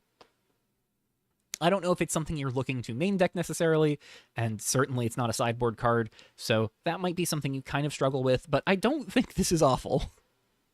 A little awkward, though, when Commander Theory is how you justify a card in 1v160 card Pauper Constructed. Map is one of our best eggs. It's a 1 mana artifact enchantment subroutine. You may pay X when it runs and sacrifice it to draw a card and then add X mana in any combination of colors. Certainly an egg that you can't sacrifice the moment it comes into play is rough. But if you have something that cares about artifacts and enchantments, it's both. And we do have a mechanic in Innistrad Witching Hour, which we'll get to next stream, that does care about 4 total types among permanents you have in play. This fills 2, so you just need creature and land.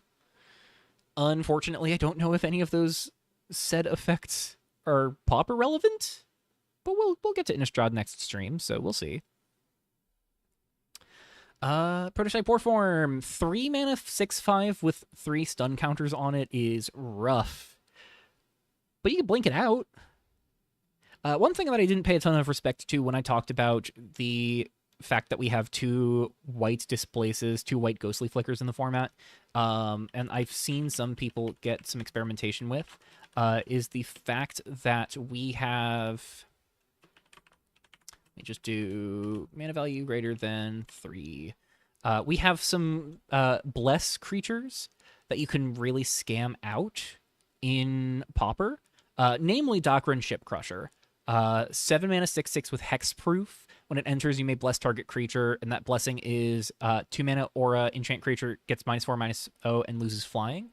Because our blink spells are able to hit enchantments, this can be 2 mana, make a creature less relevant early on, and then you blink out Depths of the Sea, get a 7 mana 6/6 with Hexproof that then redeploys a Depths of the Sea, so you don't even lose out on the aura that you initially played.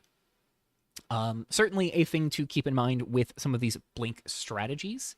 And Prototype Warform kind of wants to slot in a very similar spot of being something that you want to scam into play by way of playing as a 3-drop, and then you aren't trying to untap 4 times with it for it to finally be untapped as a 6/5. You're trying to blink this out of play. I don't think it slots in quite as comfortably as Doctrine Ship Crusher, unfortunately, but it's not awful. It's something that you could certainly experiment with. Synthetic Connoisseur, I think, is something we can just kind of easily skip. Which brings us to lands. We're just going to talk about these first 2, because I believe there are just duels here. Scrolling down. Yeah, it looks like that is the case. We'll talk about these last 2, because they're in the same color. First and foremost, I mentioned at the top of this stream, Heirs in the Weft was always going to be the most relevant Pauper set that we have gained since the last Pauper tournament, because Windbeaten Stones is a shock land. We have a full 10 shock lands at common in Heirs in the Weft. Mana's really good in Pauper now. Yeah. Mana's really damn good in Pauper now. They're not typed shocklands like in canon, but we do have some typed duels. So yeah, obviously the shocklands are relevant. The question then becomes, are the soul spaces relevant? I don't think so, because we have another set of typed duels outside of them, but I don't think they're awful. So the commonality with soul spaces is that they are all enter-tapped typed dual lands. You can pay 2 and 1 of each of their colors and tap it to surveil 1. I think ultimately that's just a bit too sluggish. We have better tapped duels in the format that decks like this can rely on. We talked last stream about the pledge lands and how especially the enemy pledge lands are so good. Not how you spell Eternal. Let's just kind of...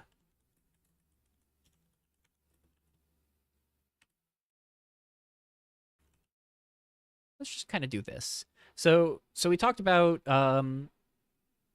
the pledge lands. We've got like life gain lands that aren't super important. We've got these like other copies of the card have cycling that aren't super important, but we have temples at common, which are very nice. So you have the ability to scry with your tapped lands, which having temples at common was already very nice last time around for slower decks. But we also have evil plan lands, where your tapped duels create proper card advantage in big mana decks.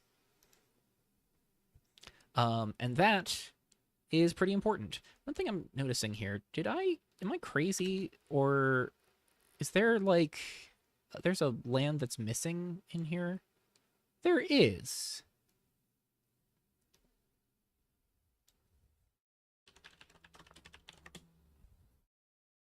What the hell? Hold on.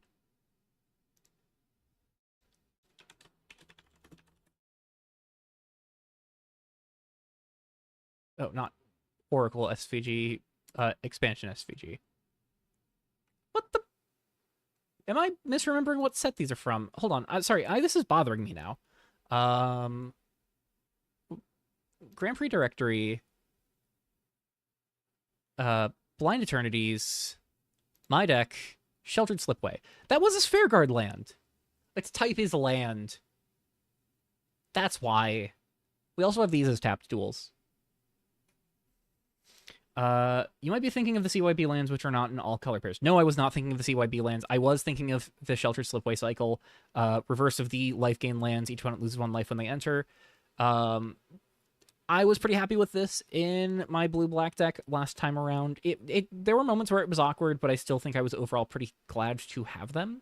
I don't think I would play them anymore just because we have so much better options as far as duels are concerned now, but I was pretty happy with it at the time. But yeah, we have better options for duels now as far as tapped duels go.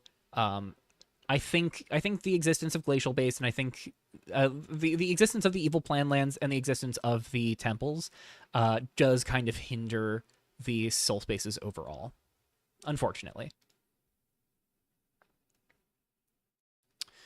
All right, so that is Errors in the Weft, and we have been live for how long have we been live for? Oh, 1 hour and 20 minutes. Good lord. I did say Errors in the Weft was probably the most relevant set in the format. Our most relevant new set in the format. So this does not surprise me that it ended up being 80 minutes. I am so sorry, provocative, in advance, but I don't think Kitsuo is going to have quite as many things to talk about. It's going to have things to talk about, don't you worry. I just don't think it's as many. So let's get moving. Bladecross Student is a 2-mana 1/1 with Exalted. You can pay 2 and tap it to tap a creature. I think Exalted's pretty bad. It's maybe not as awful in Pauper, but I still think it's pretty bad. And this is a pretty bad tapper on top of that. Friendly Dragonling, we have Land Cyclers in this set as well. I think they are about as playable as most of the ones in Errors in the Weft, which is to say not. Gong Wielder Abbot is going to give us a mechanic that might matter in future cards, but for this one, doesn't really matter. Flow, you can tap creatures to pay the generic costs of the activated abilities on flow abilities. This one also doesn't really matter. Kimja Jailer, not a terrible card if it weren't 6 mana. Kitsune Duelist, also pretty awkward. 1/2 double striker for 3, dies to a Stiff Breeze, unfortunately. I do like Adventure Spells. It's just one of the ones that doesn't come with a great creature. Kitsune Matriarch, we were at a very relevant card. It's not going to be the last one, I promise. 1 mana 1/1, Fox Noble. Whenever one or more tokens you control enter, put a +1/+1 counter on it only once each turn. Hey, what do you know? This card has been an absolute house in Constructed. Even after its nerf, I think it is still quite good. And we have so many things that just make tokens. Fucking Download Courier plus this thing is ridiculous. Just, like, that's all that needs to be said. Download Courier makes a token, which makes more tokens later on. We're done. We've established why this card is probably going to be very good. There are other things that make this card very good on top of that, but yeah, Kitsune Matriarch is going to be one of the key 1-drops that we are gaining in this format, in white in particular. Sealing Strike is yet another very good Banishing Light effect. It's a Banishing Light that just has cycling too, so if you don't need the Banishing Light, it's something you can get rid of. I think the thing that makes Sealing Strike so good is not something that will matter too much in Pauper Eternal, which is that cycling cost. And it's because one of the things that makes Sealing Strike so powerful and that we just don't really have access to in Pauper Eternal is contest coordinators. This has been... or contest coordinator singular. There's 2 coordinators in the art. I feel betrayed. I guess we know that one of those is not a coordinator. I don't know. I feel betrayed still. This has been one of the most defining cards for a lot of activated ability permanents in the format. And even non-permanent spells with activated abilities. This has been just one of the most defining deck building tools in our toolbox for well over a year by now. It's coming up on its final season too, which is crazy to think about. But it's an uncommon, so the thing that makes it so good that makes Sealing Strike so good with it is not something that's applicable for Pauper. So I do think Sealing Strike suffers more in Pauper in particular. though it has been waning in play in Standard as well, just because of the printing of a card in Exalts of Twiltrie that we will get to. Storm Jelly is, as I've been told, the most busted card in all of Magic, custom or otherwise. I don't know. I'll admit I never really fully understood the meme, but I salute. Anyways, Stormfist Monk, 2-mana 3/1. When it attacks, if you control another tapped creature, it gains first strike until end of turn. It's not an awful aggro card. It is a very frail aggro card, but it's not an awful one. I think ultimately 2-mana 3/1s not going to be having their day in Pauper because people are just teching 1 damage sweep, like 1 toughness sweepers. And this hates to hear that. So unfortunately, I don't think this quite gets there, but yeah, it's not awful. Wiki Initiate is a flow card that I think could have some real staying power behind it if you have a deck that can put enough creatures into play. It is a 1-mana 1/2 with flow for 2 and a white. It has base power and toughness 4/4 until end of turn if you activate that flow ability, but only as a sorcery. So if you have 2 creatures that you're willing to tap down for this, this is a 1-mana 4/4. Or sorry, this is a 1-mana 4/4, provided you can pay 1 white mana every turn and then just tap 2 creatures that don't want to rumble in for combat damage. I think that's fine. I don't think it's going to be deck-defining by any measure, but I do think it's solid. And, of course, important to note 4 of these flow effects. Much like with Convoke, creatures don't have to have been in play for a while. They can be summoning sick and still be used for flow abilities. Uplifting Melody is, I don't think, super important. Moving on. Whirlwind Kick is not super important. Moving on to blue. Butterfly Dragonling is a cycler that I don't think is very important. Moving on. Daring Shinobi. We have ninjas. They recently got Sneak instead of Ninjutsu. I'm a big fan of this change. It's a 2-mana 2/1 with Sneak. It's a Fox Ninja. When it deals combat damage to a player or planeswalker, you may draw a card. If you do, you discard a card unless this creature entered this turn. We do have some blue tempo tools kicking around, and this is certainly a very nice blue tempo tool. Ninja of the D-Powers, this is not, of course, but I think we make do with what we've got, and at least this sneaks in for 1 mana instead of 2, so suck it, Ninja of the D-Powers. Yeah, I think this is fine. I think this is fine for a blue tempo deck. Certainly a reasonable thing to approach. Deft Deflection is a card that has been waning and waning in popularity, and especially in Standard and in Eternal. In Pauper Eternal, where we have things like Omen of Deception, I do think it just really struggles. One of the really nice things about Deft Deflection is that you can counter activated and triggered abilities of non-land sources. So specifically, all of these like cards that just discard for an effect, you can still stop that effect with Deft Deflection. The question is, how often are you going to want to be stopping those effects? Like, this taxes the Cybersaurus discard for 2 extra mana, so they have to pay 5 mana to counter a spell, which is really rough, but then you're giving up another card if they do have the mana to do so. So it's awkward. And this doesn't stop the Cybersaurus from going to the graveyard for a future reanimation spell that you might want to have the counter spell in hand for anyways. At which point, I don't know, big shrug. I love Deft Deflection, but I think every time I think about it, I'm a little lower on it, which is really unfortunate. Dragon's Repose is a pretty solid disperse effect. Gets a cost reduced by 1 if you have a creature with flying. Unfortunately, we have some really stupid disperses in this format, so it does not get there. We have the one from Cyberos that cantrips if you cast another instant or sorcery, and we have one we'll cover in the next set that is profoundly insane.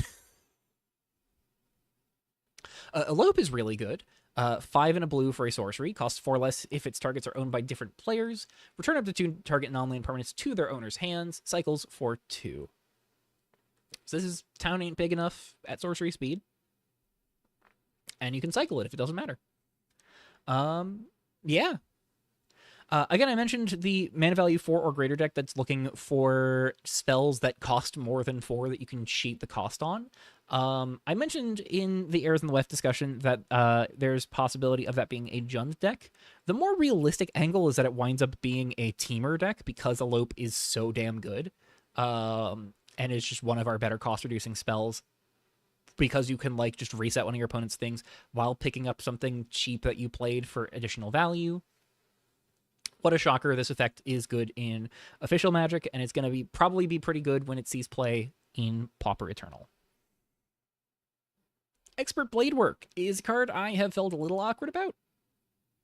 1 in a blue instant, sneaks for the same cost. Draw 2 cards, then discard a card unless its sneak cost was paid.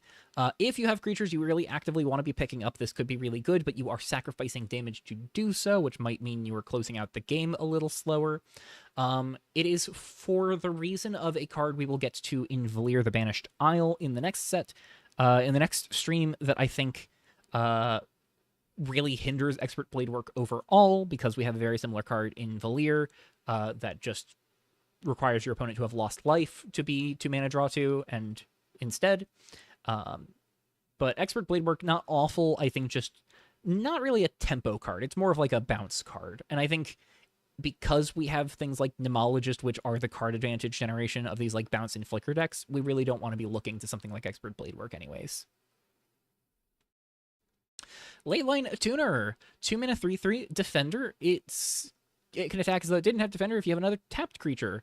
Don't think that super matters. Moving on. Living Wave, 3 mana 3/2 when it enters or leaves battlefield, surveil 1. I don't think that super matters. Moving on.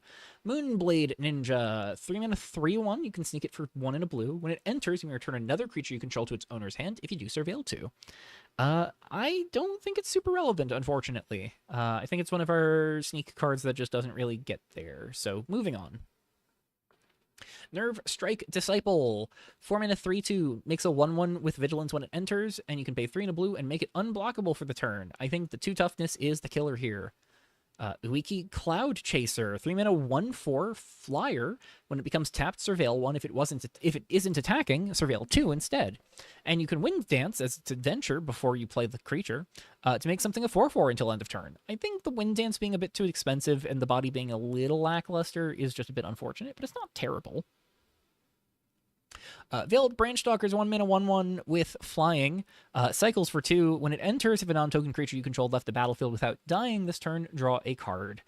This is one of those big flicker bounce pickups that's also just a very good tempo card. It's one of the things that makes ninjas viable anywhere in the times where ninjas attempts to look viable. And Veiled Branchstalker, I think, is going to be something that sees experimentation at the very least in tempo and value shells.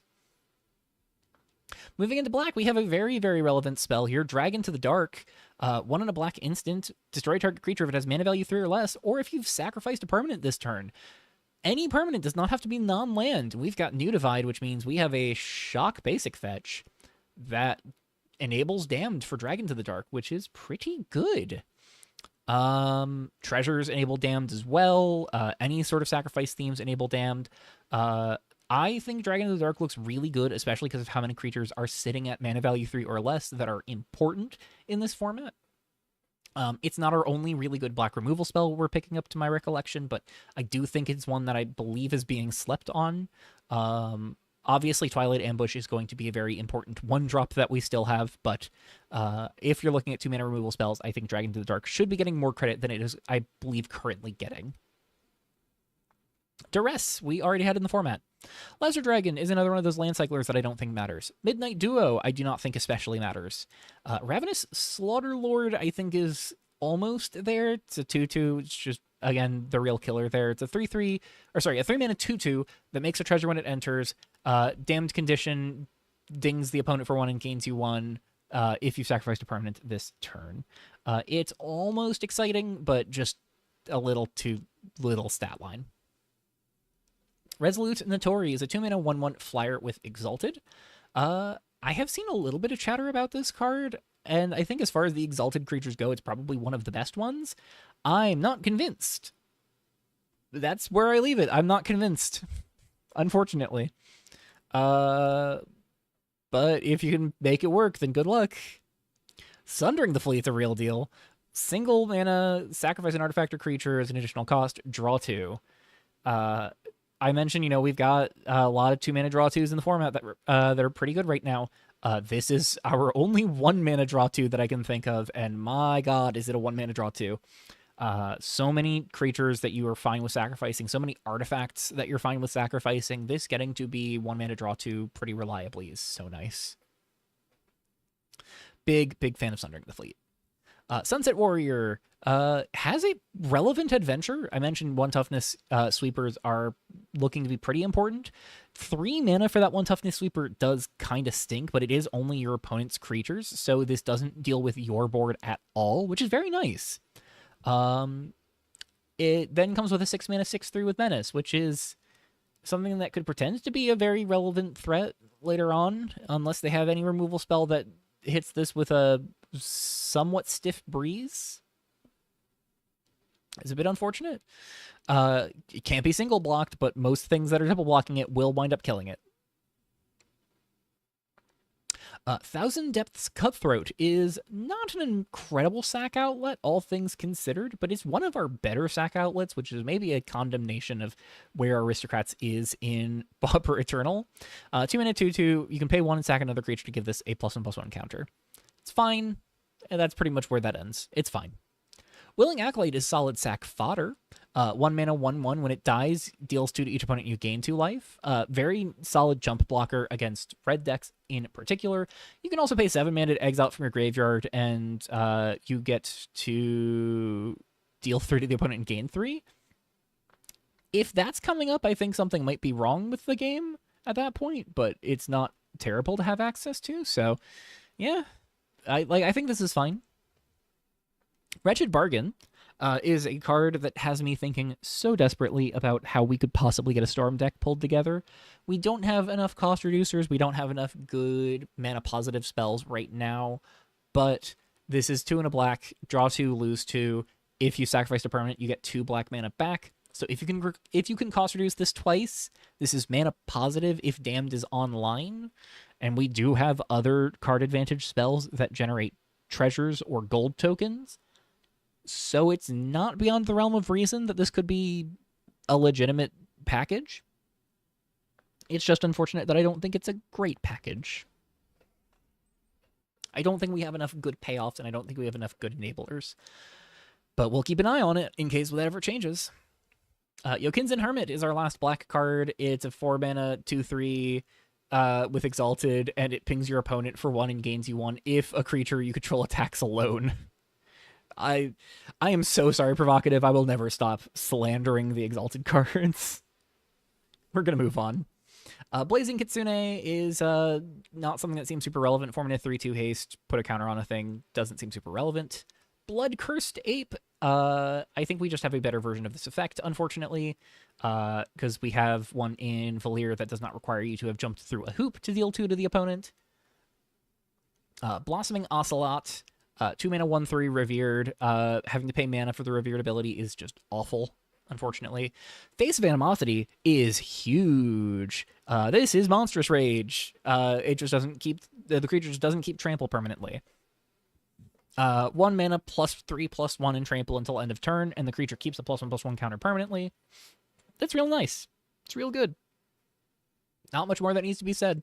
This is one of the better cards that Red has picked up in the last 9 sets.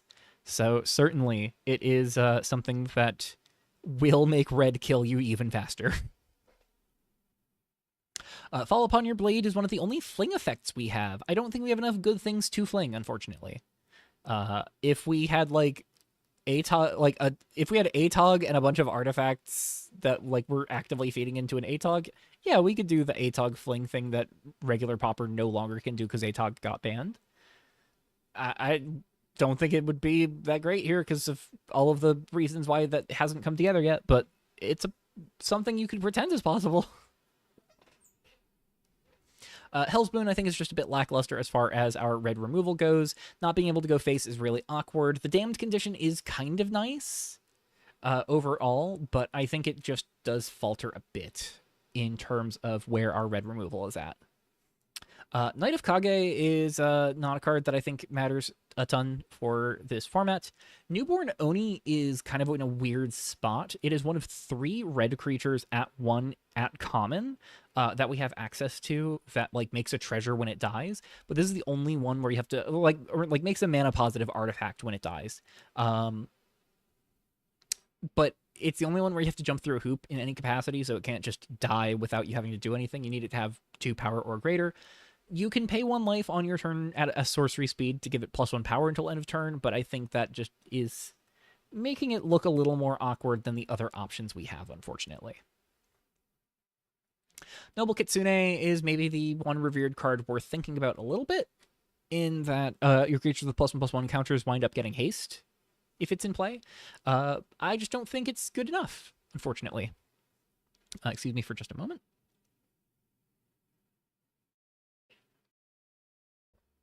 Need to remember to take a sip of water every once in a while.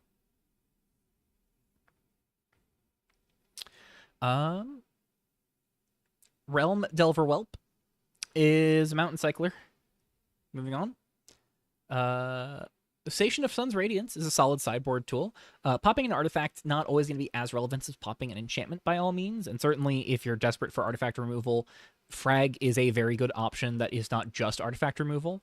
But this is also something that, like, in a deck with a lot of non-creature spells can be a threat on top of being artifact hate, which is nice. Not something I think you main deck, but it's seen sideboard play outside of Pauper. I would not be surprised to see it see some sideboard play in Pauper as well. Vicious Backstab is kind of funky. I can kind of believe in it a little bit.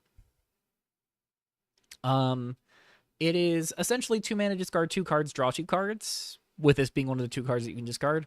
And then later on in the game, it can be some overcosted removal. I think we have better ways to do the first effect to the point where the second effect doesn't matter too much. The fact of the matter is Magma Flow. It's 1 more mana to do the, like, discard 2, draw 2 overall, like, get 2 cards in your graveyard, draw 2 new cards. Magma Flow does that for 1 more mana, but it has a much better burn mode, so I think that kind of pushes Vicious Backstab out overall. For green, Balance of the Realms is not something I'm super hopeful about. Basking Kitsune gives your creatures with +1/+1 counter, with counters in general. Trample, I don't think that matters to me, but cool.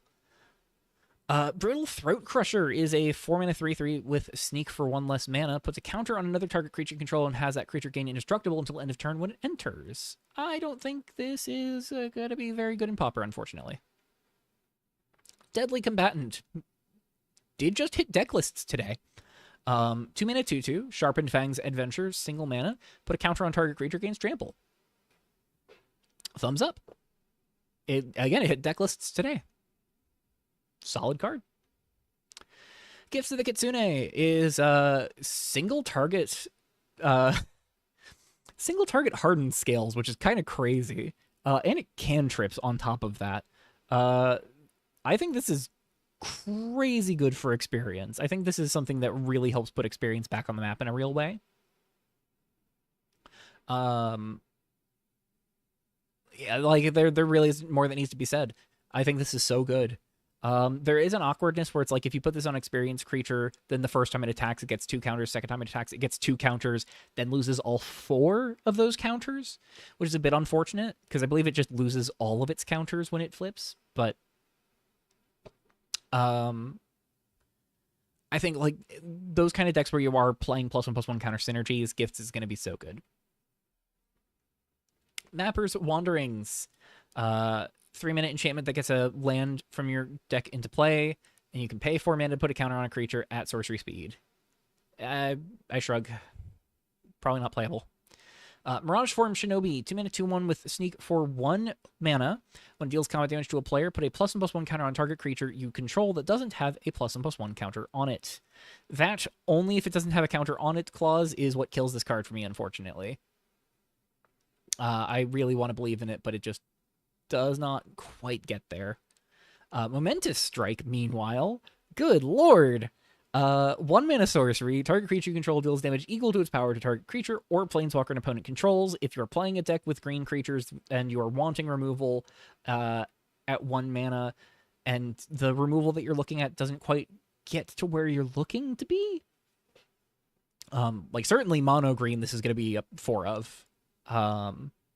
I think because of how good removal is in other colors, I don't know if you see it seeing play outside of mono green. Maybe blue-green plays it still, because blue does not have the best ways to like permanently deal with things in play. They can temporarily deal with things in play, but this just gets rid of it for good. So, Momentous Strike, pretty solid, pretty great. Seen a lot of standard play for a reason. If you're in mono green, you'll want it. Realm Weft Implosion is naturalized with cycling. Battles don't matter in Pauper Eternal. The battles in Exalts of Twiltrie start at uncommon. Shigane Cyclone is a very high-cost trampler and sneaker. It's one less generic pip for a Colossal Dreadmaw, and you could sneak it in play for 1 whole mana less. I don't know. I don't think it gets there, but it's funny. Verdant Winder is not going to see play. Wandering Thrumhorn. Oh, God. I need to take a moment and talk about this. Wandering Thrumhorn is a combo card that does not currently have all of the combo pieces it needs. Revered, when a creature dies, create a 1/1 green spirit creature token. If we get a way at common for those tokens to enter with +1/+1 encounters, then that plus Thrumhorn plus a sack outlet that you can activate for free kills the opponent. Or at least gets you infinite sacrifices. And one of said free sacrifice outlets is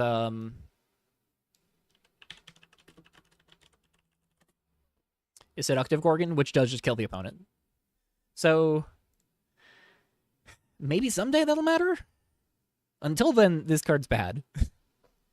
I think even when we get the thing that puts +1/+1 counters on tokens when they're created, this still will remain a bad card, but it'll get to pretend to be powerful. Abandon the Code. Not a terrible card. It's a little overcosted for both of its effects, but you're paying the extra mana for the flexibility. 1 white and a black sorcery. You choose to either exile a non-land card from your opponent's hand, or edict exile a creature or enchantment your opponent controls. The lack of specificity on the second mode, where you don't get to pick what gets to be sent into exile, is really rough. But I think if this were 3 mana, target thing your opponent controls gets exiled, that would be pretty nuts. I think the flexibility of hand attack and edict is nice, but not quite enough where I think it would be seeing play necessarily. Chittering Ascetic is not a card that I expect to see getting played 3 mana 3/3 with untapping at each combat. It's just not quite there. Conqueror's Favored, 4 mana 3/3 that mills 3 cards when it enters, and then rebuys one of those milled cards if you sacrificed a permanent. It's just not quite going to get there, I don't think. Demonic Repossession, 6 mana Threaten that sacrifices the creature. Chains Bolus at common. Don't think it matters. Fatal Flourish, 4 mana, deal 4. If excess damage is dealt this way, put that many +1/+1 counters on a creature you control. It cycles for 2. Don't think that matters. High Seas Samurai, 3 mana 3/2. When it enters, if a creature you control attacked alone, you draw a card and lose 1 life. And it's got menace, so it's at least reasonable attacking alone. But I've made my peace on how I feel about Exalted, and it's that I don't like it. Iron Calm Acolyte is Stormcrow stats, and it surveils when it becomes tapped. I don't think that's relevant. Kimja's Steel Shaper is an Exalted card that I think is relevant. I think Exalted's the one part of this card that makes it bad, because it makes it cost 4 mana. God damn it. I think this could cost 3 mana without Exalted, but because it's an Exalted card, I think it gets to be not quite playable. But it returns an artifact or enchantment from your graveyard to your hand for 4 mana. If it were 3, I think it could be worth having a real conversation about, because it's 4 mana. Exalted, once again, committing crimes by making a potentially very good card not quite, or not potentially very good, a potentially playable card not quite playable enough. Unfortunate. Exalted, you are the bane of my existence. And also, I still understand why Prov made Exalted be present in this set. I understand that it's a very fun limited archetype. I just don't like it from constructed standpoint. It bums me out. Meditation is, I think, like a legitimately good draw 2. 4 mana draw 2, you gain 2 life. I like the 4 mana instant speed draw 2s that blue has gotten over the years. I think cycling on this gives it a lot of nice flexibility. It is a question of how does a white-blue control deck want to come to existence in a format where white-blue gets no board wipes whatsoever? And the answer is it doesn't. I don't think it gets to exist, which means I don't think Meditation ultimately gets there. If we got some way for white-blue to deal with wide boards in Pauper, then I think this could wind up eventually seeing play, but for this month, that does not exist. Mist-Draped Delver is something that ramps out a land when it hits the opponent, and you can sneak it into play for its mana cost. I don't think it quite gets there. Nocturnal Glint Blades, a 2-mana 2/1 Death Toucher that gives something Death Touch until end of turn. If we had something that pinged all of your opponent's creatures, that would be nuts. I don't think we would get that at common, though, and I don't think we have that at common, so I don't think it matters. Portal Guardian. We have reached the first of those mana value 4 or greater payoffs that I was talking about. This is red and a green for a 2/1 spirit. When you cast a spell with mana value 4 or greater, you put 2+1/+1 counters on this creature. It is very frail. I think it's still kind of frail after its first trigger resolves. If this can see 2 spells and survive for both of those spells, I think this becomes a problem your opponent needs to immediately deal with. This is a removal magnet for sure. And I think one of the things that makes this so good to me is that it is a 2-mana creature that is a removal magnet, which draws the heat off of all of your big-ass creatures that you're casting, which is pretty nice. So, ultimately, I do like Portal Guardian a fair bit. I do think it is something worth building around, and like I've mentioned, this is not the only iteration of this effect that we have. We have a 1-mana 1/1 in green in Valir with a very similar trigger that we will get to next stream. Sabotage the Supply Lines is either +1/+1 to a creature or return a creature to its owner's hand for a green and a blue, and it can be both. I don't think that matters. Moving on. Spiteful Liberations, 4-mana removal spell that makes you a treasure token and cycles for 2. Moving on. Titanic Behemoth, 6-mana 5/5 with Revered. It and your creatures with counters on them can't be blocked by creatures with power 2 or less. That does practically mean unblockable in a lot of board states in Pauper. Not all, but in a good number. I don't think it ultimately matters, though, because it's 6 mana. Banished Dragon is a very weird kind of non-creature spellslinger payoff in white-black hybrid. It's a 3/3 dragon for 5 with flying. It's too expensive to be a relevant payoff, but it is very funny that it's a payoff in for a mechanic for an archetype in colors you really don't expect that archetype to be, which I like. Crane Dancer is a 4-mana 3/3 flyer with flow for 2 and white-blue hybrid. Another target creature you control gains flying until end of turn, only as a sorcery. I think it's just a little too awkward overall. Inner Fortitude is, I think, legitimately fine. Single white mana or a single blue mana for an aura that enchants a creature, gives it +1/+1 in vigilance, and can cycle for that same mana cost instead. Solid flexibility, reasonable enough effect, solid in trying to help you apply some pressure while not letting your shields down. It is awkward in that the times you invest it into play are times where it winds up being mana, or winds up being card disadvantage to do so. The moment your opponent can pick off the creature, you lose access to both the creature and the card that you put on the creature. But there are some not so embarrassing cycling payoffs. There is one not so embarrassing cycling payoff, and this is a 1-mana cycler. So that's pretty relevant. The 1-mana cyclers are, I think, the best of the cyclers in the set, and this is one of those. Instantaneous End is the most embarrassing of the 1-mana cyclers. But even then, it's a 1-mana cycler that you play because it's a 1-mana cycler, and then sometimes it's a removal spell that gives one of your creatures +1/+0 and lifelink as well.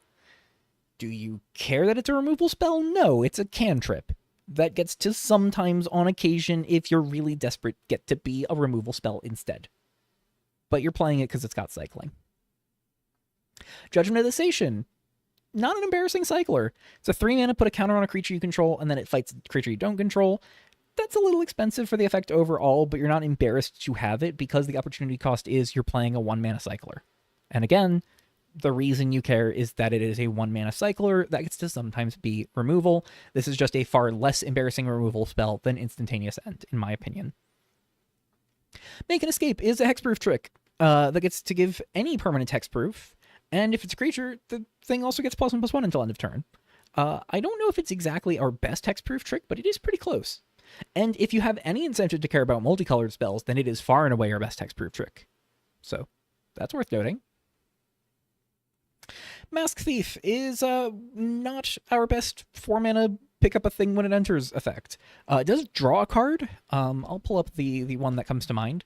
So Gene Gorger is, in my opinion, our best 4-mana pick up a thing when it enters effect, because it picks up any permanent rather than just creature. Mask Thief only picking up creatures really stinks for it. If it could pick up enchantments, then I think it would be far more worthy to consider.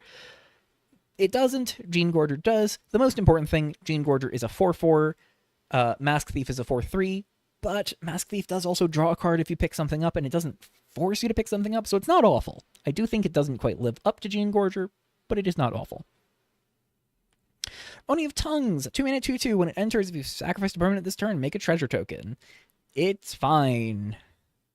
I don't think it's anything super special, but it is fine. Sacrificial Mentor does nothing if you sacrifice it without activating its ability to do so. It's 1-mana 1/1. You can pay 2 and sacrifice to make a 2/2 with Exalted as a sorcery. Functionally, you're paying 3 mana for a 2/2 with Exalted. You could just split that cost over multiple turns. I don't love it. Scions of War is a really good sack outlet. Double black, double red hybrid. So it can be 2 black, can be 2 red. It's a 2/2 demon soldier. You can sacrifice another creature. It gets +2/+1 until end of turn to do so, but you can only activate it once each turn. You can do it at instant speed, so you can do it in response to someone's removal spell targeting something other than the Scions. And as we talked about in the last stream, this shares red with Mesmage. So that's a problem for any decks looking to really sell out the board without using Download Courier. This just lets you steal your opponent's creatures and then feed it to Scions of War. You could do that in mono red. I don't think you would, but you could. But you can do it in blue-black as well, because this is also a mono-blue card when you need it to be a mono-blue card, and Scions of War can be a mono-black card when you need it to be a mono-black card. So, yeah. That's a thing that could happen. It's pretty good. Scorching wow. Gecko? Hello, brain. Scorching Gecko is a 1-mana 1/1 functionally with haste. It's a 1/1 because it enters with a counter on it. When it dies, you can move its counters to another creature you control. That makes this a very good +1/+1 counter wearer for something like Green-White Experience. We don't have to really hypothesize on this. I mentioned that the 2-mana 2/2 that has 1 mana put a counter on a thing, it gains trample, got to League deck lists today. It was a 4/1 deck list with Scorching Gecko in it. Card's good. Card is good in +1/+1 counter decks. And I should give some credit, that deck was piloted by Silver, if I understand correctly. So, or if I recall correctly. So, Silver doing some good work with Scorching Gecko. Sky's Flourishing, I want to have faith in. Every time I try to figure out what deck to build with it, I put it in decks and then I cut it. It's so unfortunate. 1 and white or blue for sorcery. When you cast it, copy it. If you control a creature with flying, you may choose new targets for the copy. Tap up to 1 target artifact or creature. Create a 1/1 blue bird creature token with flying.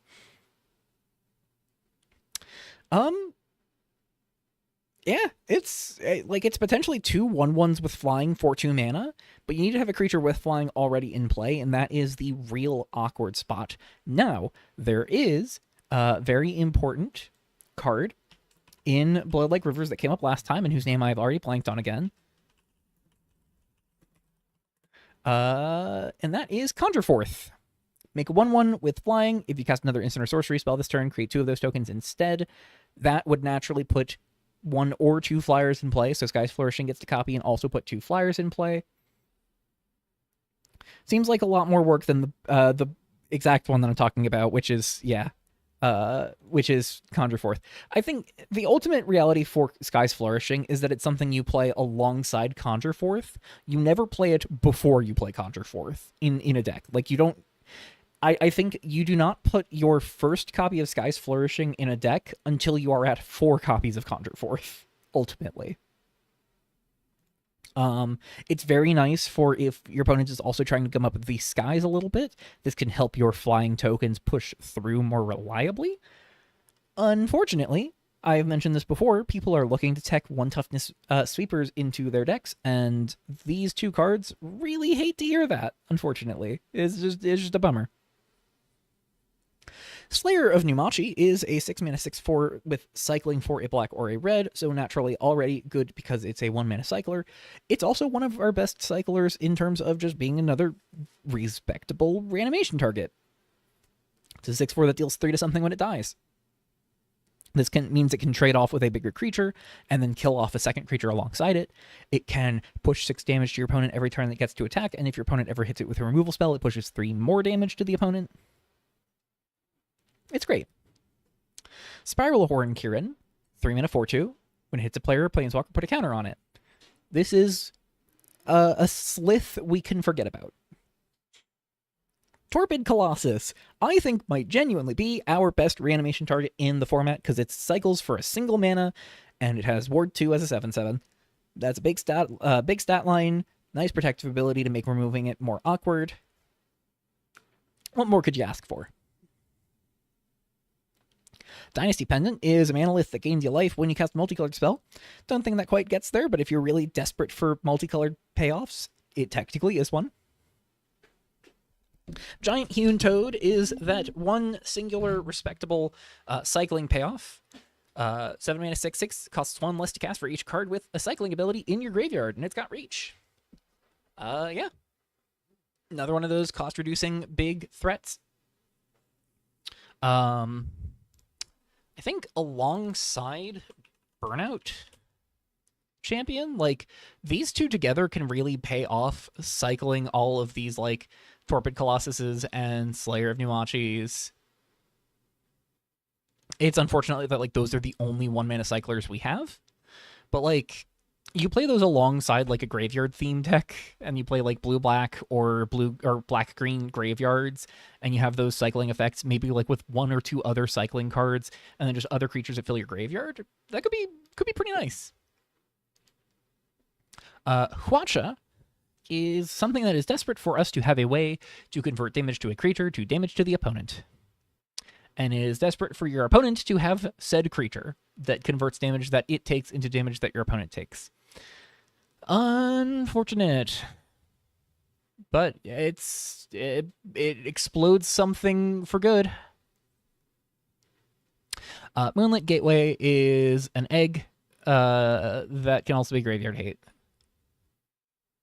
And can also be a 2-mana lay of the land. It's fine. We don't have egg payoffs, really, so unfortunately, not going to get there. I don't think so, anyways. Mortal Blade is too much mana for the effect. Prophetic Prism. Hey, this was banned in Official Pauper at one point. The reasons it was banned in Official Pauper are not things that really matter in Revolution Pauper, unfortunately. At least not yet. But I don't think it's awful. Soaring Kites. Too much mana for the effect. It is pure limited fodder.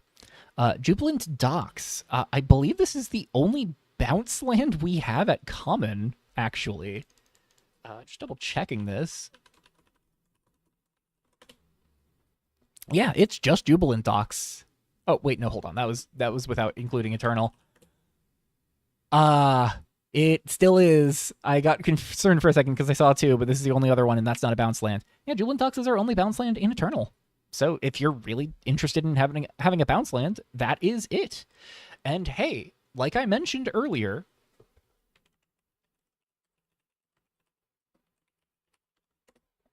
Dawnglade Cultivator does want you to have lands available to put it into play with. To put into play with it, rather. If you go turn 1 Forest, Dawnglade Cultivator, put a Jubilant Docks into play. You have to choose a color. You do have to commit to a color with this, which is a bit unfortunate. But you return the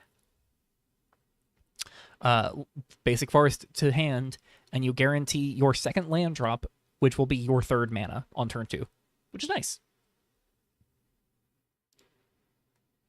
Last but not least, or last but kind of least, Royal Balcony. It's a colorless land that surveils 1 when it enters, or you can basic land cycle it for 2 mana. It's fine. This would be one of the better lands available to us if a Colorless Matters deck could work. If we had like a true colorless deck, this would be a very good land for that deck in particular. but that doesn't quite exist yet. So we are going to move on to Exalts of Twiltrie now. We gotta move on. I've been doing this for 2 hours now. We're on pace. Oh god. Twiltrie only has 89 commons, but some of them are so fucking good.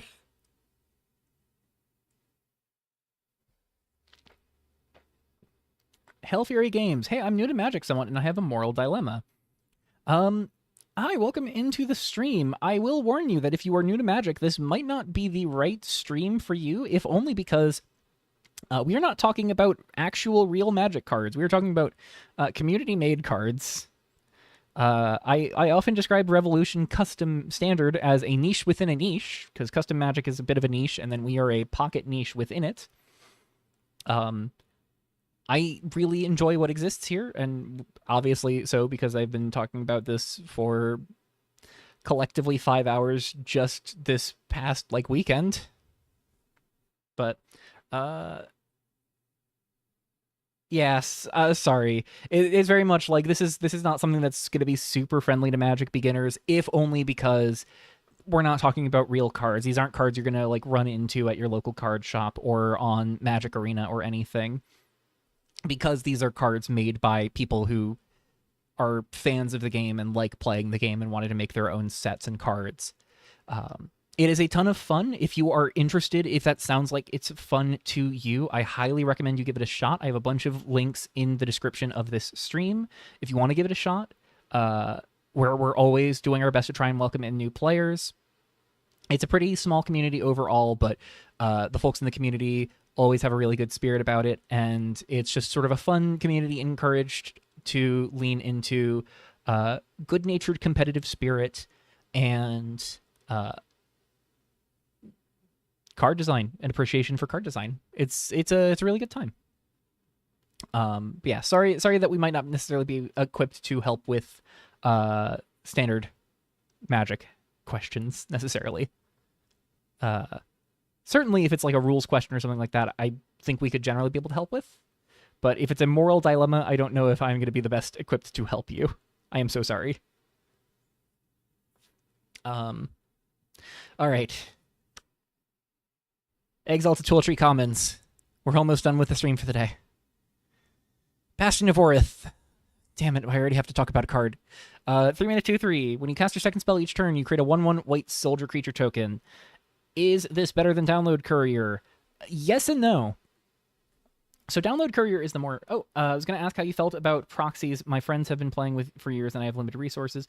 Oh my god, I'm a big fan of proxies. I totally understand having limited resources you can spend on Magic. Debating on getting proxies that look like the real things they wouldn't notice, because they're generally against proxies.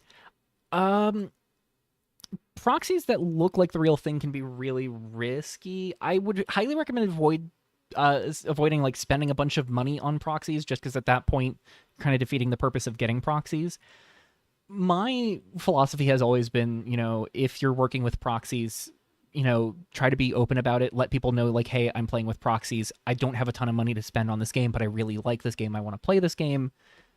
I am fortunate enough to have built up a pretty solid collection of cards in paper over the 10 plus years I've been playing the game, and also I totally understand being super pinched on money and not being able to get cards. I have been in that spot for the last several years.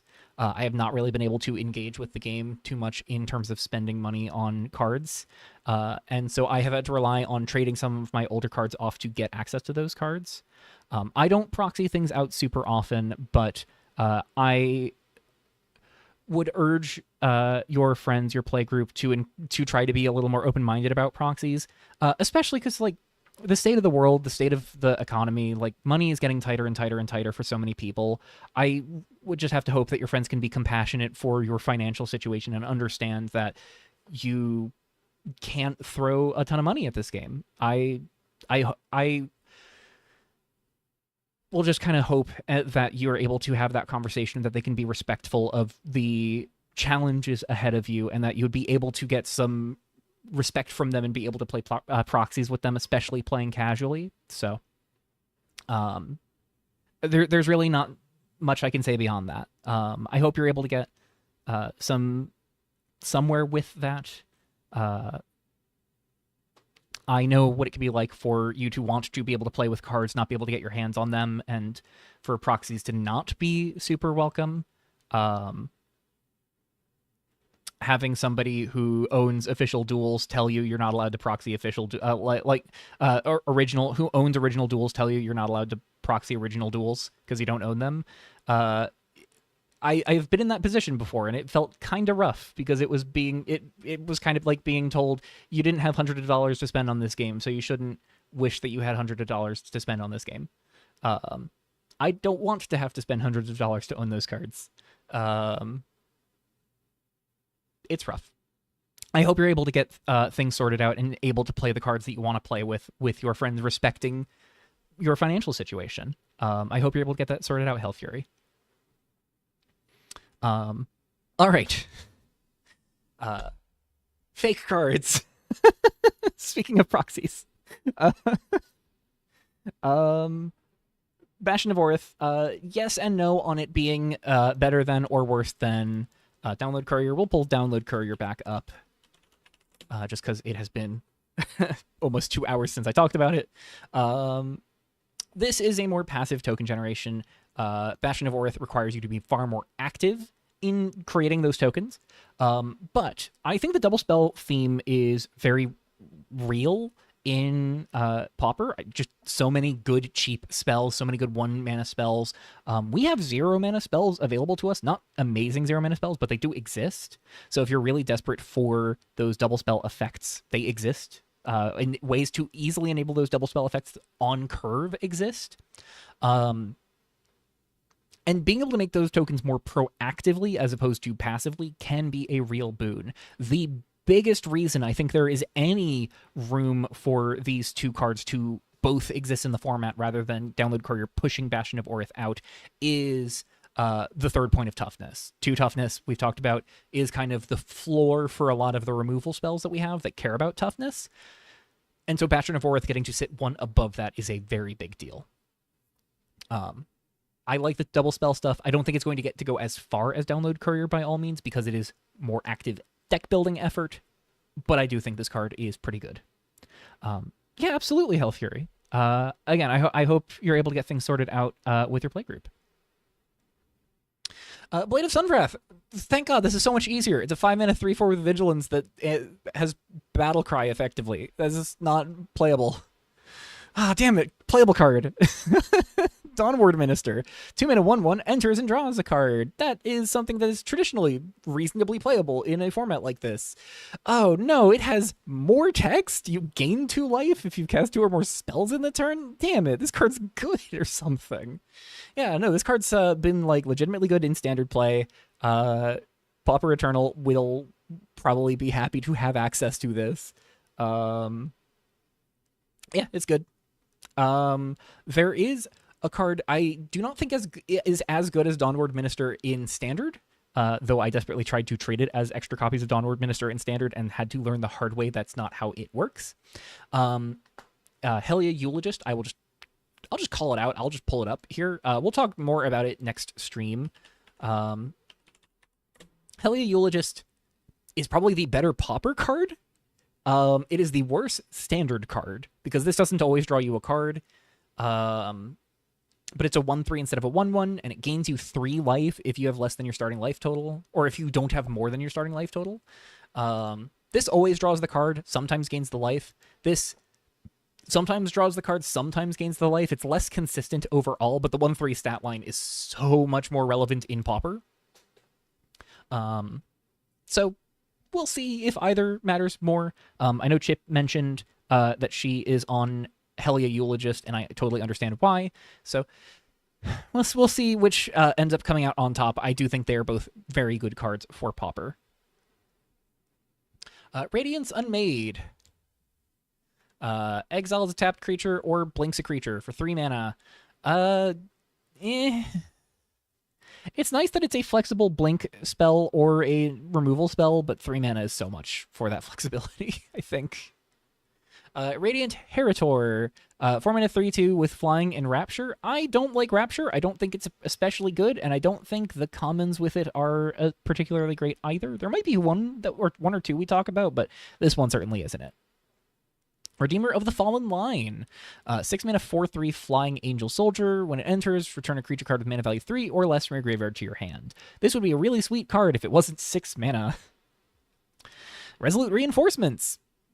Easy card to talk about. It's 2 mana for a pair of 1/1s with Flash. Is a real card. It's good. Like all token cards right now, the 1 toughness sweepers are something people are turning to, and this might suffer for that. But I think if you're in a deck that cares for these kinds of effects, you'll care about this existing. You come to me for the insightful commentary. Saints of Stolen Flame, 3 mana 1/4 Flying Vigilant Angel Cleric. Just kind of not impactful enough overall, unfortunately. But 4 toughness, again, is pretty nice right now in the format. We have arrived at one of the single best removal spells in Pauper Eternal. Not just one of the new best Eternal removal spells, just best in general, I think. Sanctum of Repression is a card that everybody lost their damn minds at when Pauper was confirmed, because that was how everybody realized this card's not an uncommon. Certainly the Twiltrie symbols between common and uncommon looking so similar, pulling some duty to make this card, putting in some work to make this card seem like it should not be at common, and keeping people surprised when they find out it is. So this is a Banishing Light that only hits things with mana value 3 or less for 1 less mana, except it has Reprieve, which means as it enters, you can pick up a creature without Reprieve to have it hit anything. So the point behind something like Sanctum of Repression is that not only is it going to hit most of the relevant threats in the format, because a lot of our relevant cards are going to be 3 mana or less, so it hits a lot of the relevant things already. There are things that are going to occasionally more than 3 mana. And even if you're hitting something that's 3 mana, you might still want to generate some value by, I don't know, picking up Nemologist so you can replay it and make another subroutine.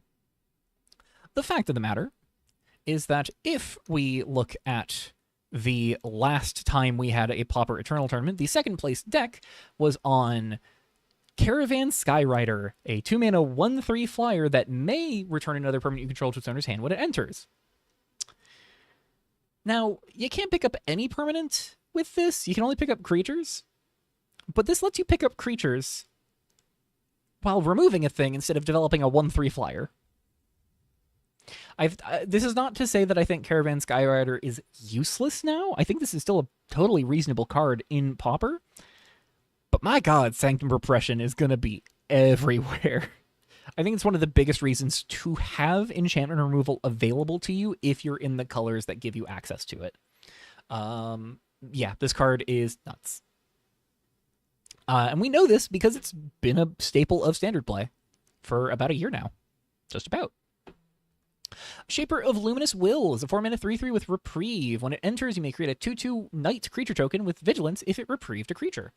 Not an awful Reprieve creature, just a little too expensive, I think. Pair of Bodies, though, does make it potentially really nice into like single target removal, because you're not only picking something up to get more value out of it, you're also making 2 bodies off of this.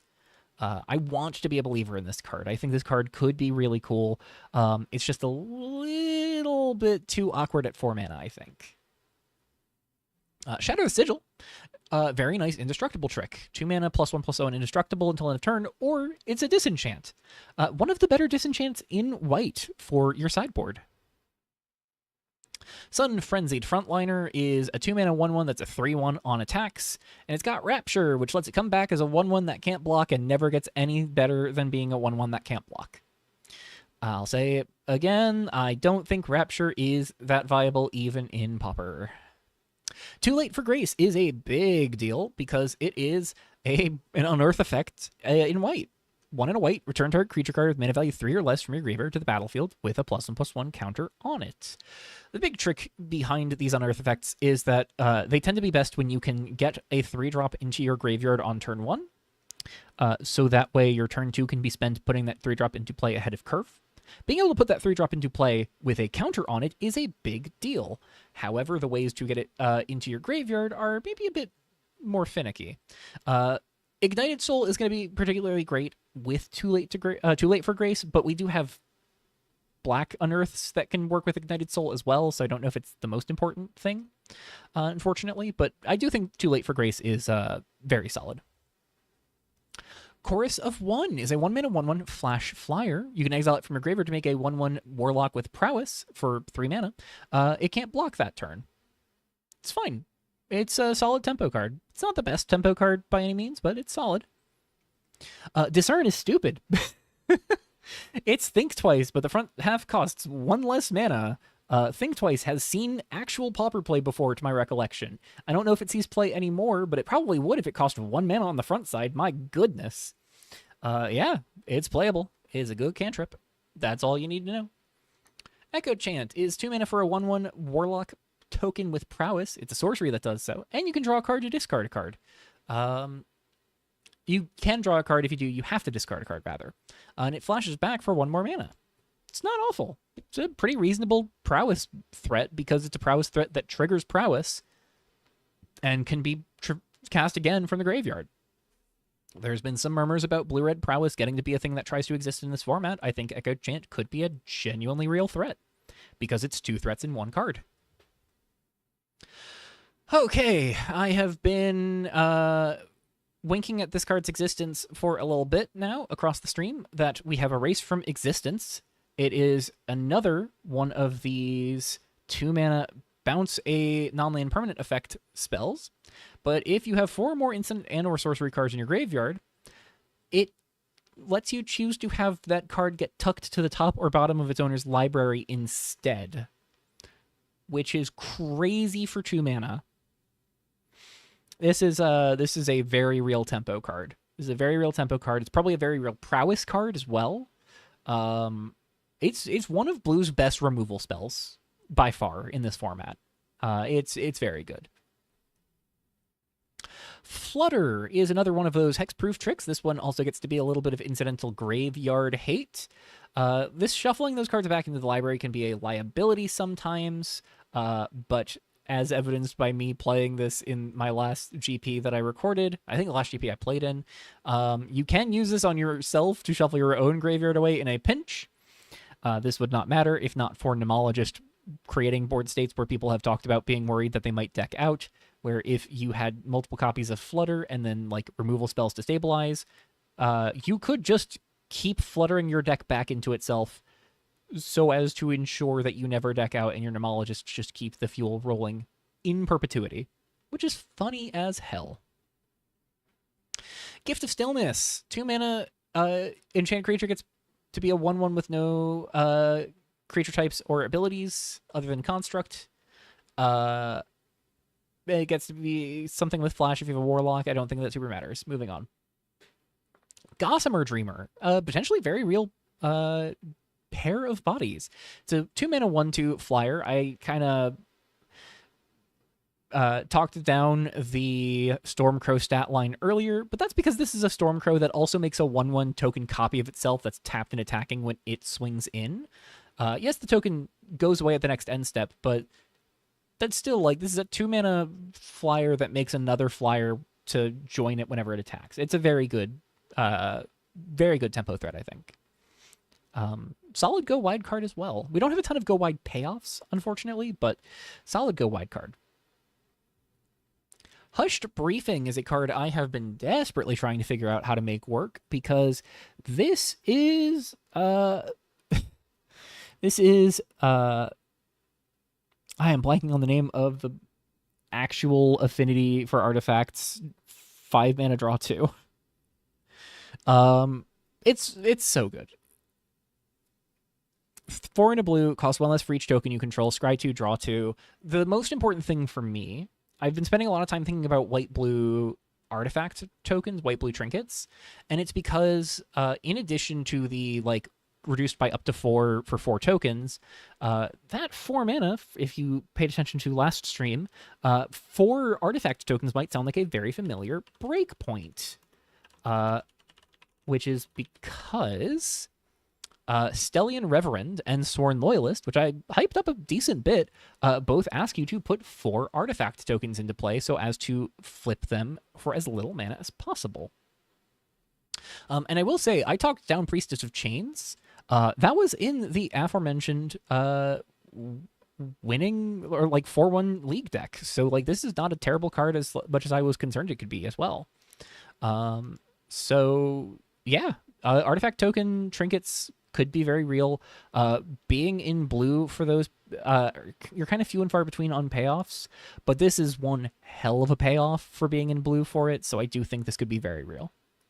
And it works with creature tokens too. You don't just need trinket tokens. So like a blue-white proper creature tokens deck could do some real work as well. Important to remember, Gossamer Dreamer and Decoy, the tokens will reduce Hushed Briefing. It's kind of why these are in the same set. Pagebinder, which is 2 mana for a 1/1 prowess threat that lets you draw a card if you do discard a card at your end step, at each end step, if you spent 4 or more mana to cast instants and or sorceries in the turn. This is not quite a good prowess threat. If you're looking for a 2 mana 1/1 prowess threat, I think you're looking for Echoed Chant instead.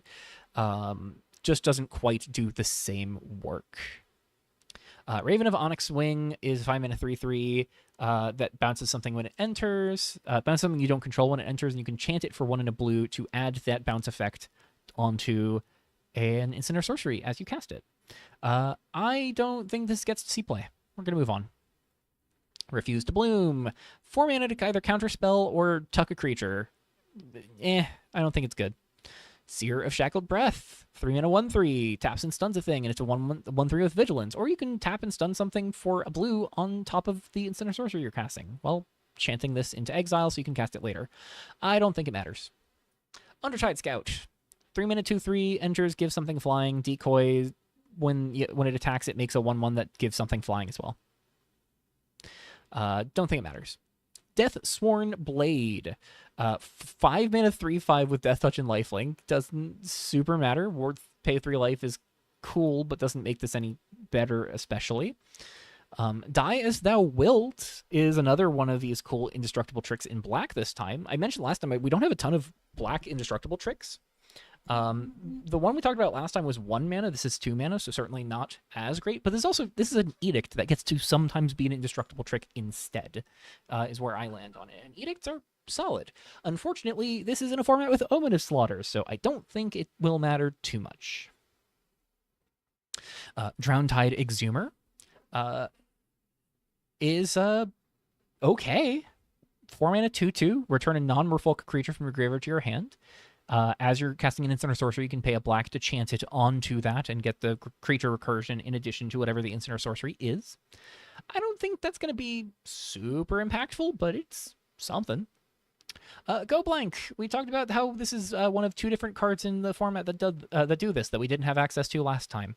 I think if you're looking for hand attack, this does do it. That's if you're looking for Mind Rots, we have pretty good Mind Rots. Herald of the Hollow Chant. 3 mana 1/4 flyer. As long as you spent 4 or more mana to cast instant or sorcery spells this turn, it gets +2/+0. There is a card from Duelists of Pharaoh.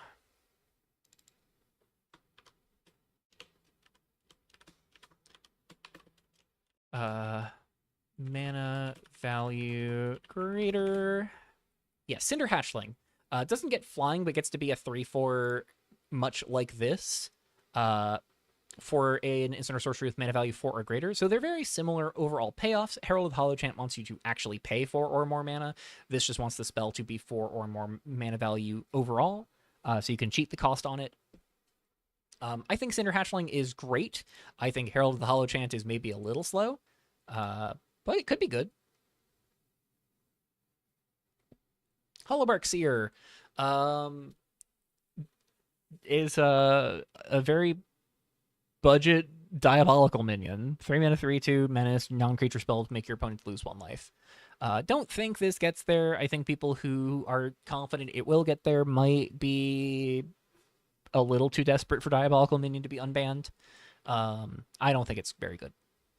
We have actual factual Night's Whisper. So if you're looking to just get some card advantage in black, you can just get some card advantage in black. Unfortunately, in mono black, we have a pretty good devotion card that can kind of compete with that, which is Nurture the Future.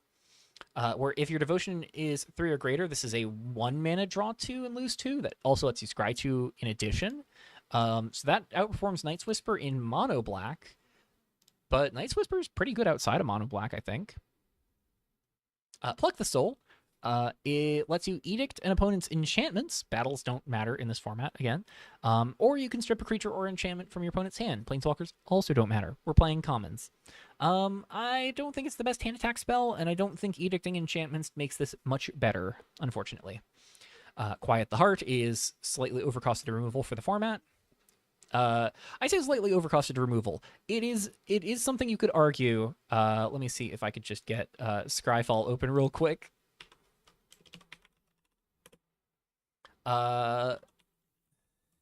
It could be argued that Quiet the Heart is our Vraska's Contempt. I think you'd be wrong for arguing this, but I had to at least acknowledge it. Moving on. Silent Veteran. 2 mana, 2/1 flyer with Death Touch. You lose 2 life when it enters. This is not awful. The 1 toughness is a liability, as always, but and the losing 2 life sucks. I think this is really bad against red, where they just don't care that this has Death Touch. It never actually gets to hurt their creatures, because Renegade Apprentice gets First Strike for some damn reason. It will always make me mad that it gets First Strike. I get why. Card's good. But Silent Veteran's not great at blocking red creatures, which is a bummer, because that's kind of what you want out of these cheap creatures that are kind of something that might make it relevant for combat, Death Touch being that something. The fact that it can't really rumble with red creatures too well is awkward. And the loss of life really stings as well. But it's probably pretty great in like mid-range matchups. Sovereign's Execution is the other really big black removal spell that we get in this interim from where we were last Pauper to this time. I know there are going to be some people who immediately default to this being the go-to removal spell, like in current rotation. This is pretty much one of the default black removal spells. I think you are wrong to do so. Yes, we have shock lands. Yes, we have New Divide, which is a shock basic fetch land. We have ways to lose life on your turn. We have ways to gain life on your turn. Do not default to Sovereign's Execution. It's how you die to red. This is how red kills you, is by you turning to Sovereign's Execution and being willing to lose 3 life to kill their things that are threatening to deal 3 to you. Like, that's kind of where I think Sovereign's Execution really falters. This is why I say Drag to the Dark looks really damn good. Kills most of the things relevant in the format. Planeswalkers on Sovereign's Execution don't matter. This is a commons format. And I think the damned condition on Drag to the Dark is just easier to reliably meet than Vigor in this format, in a safe manner as well, because, again, the loss of life in a format where mono red's looking real damn good is a real liability. And that's true in rotation, too, in standard play. Mono red has looked so good lately, and the decks that look good alongside mono red are stuff like Terrors, stuff that still pushes a lot of damage really fast and can prey upon you, taxing your own life total. So, yeah, please do not hang your hat on Sovereign's Execution. It's a very good card. I'm not going to sit here and say otherwise. I would be a fool to do so. But Drag to the Dark is right there. Don't feel like you need to have this.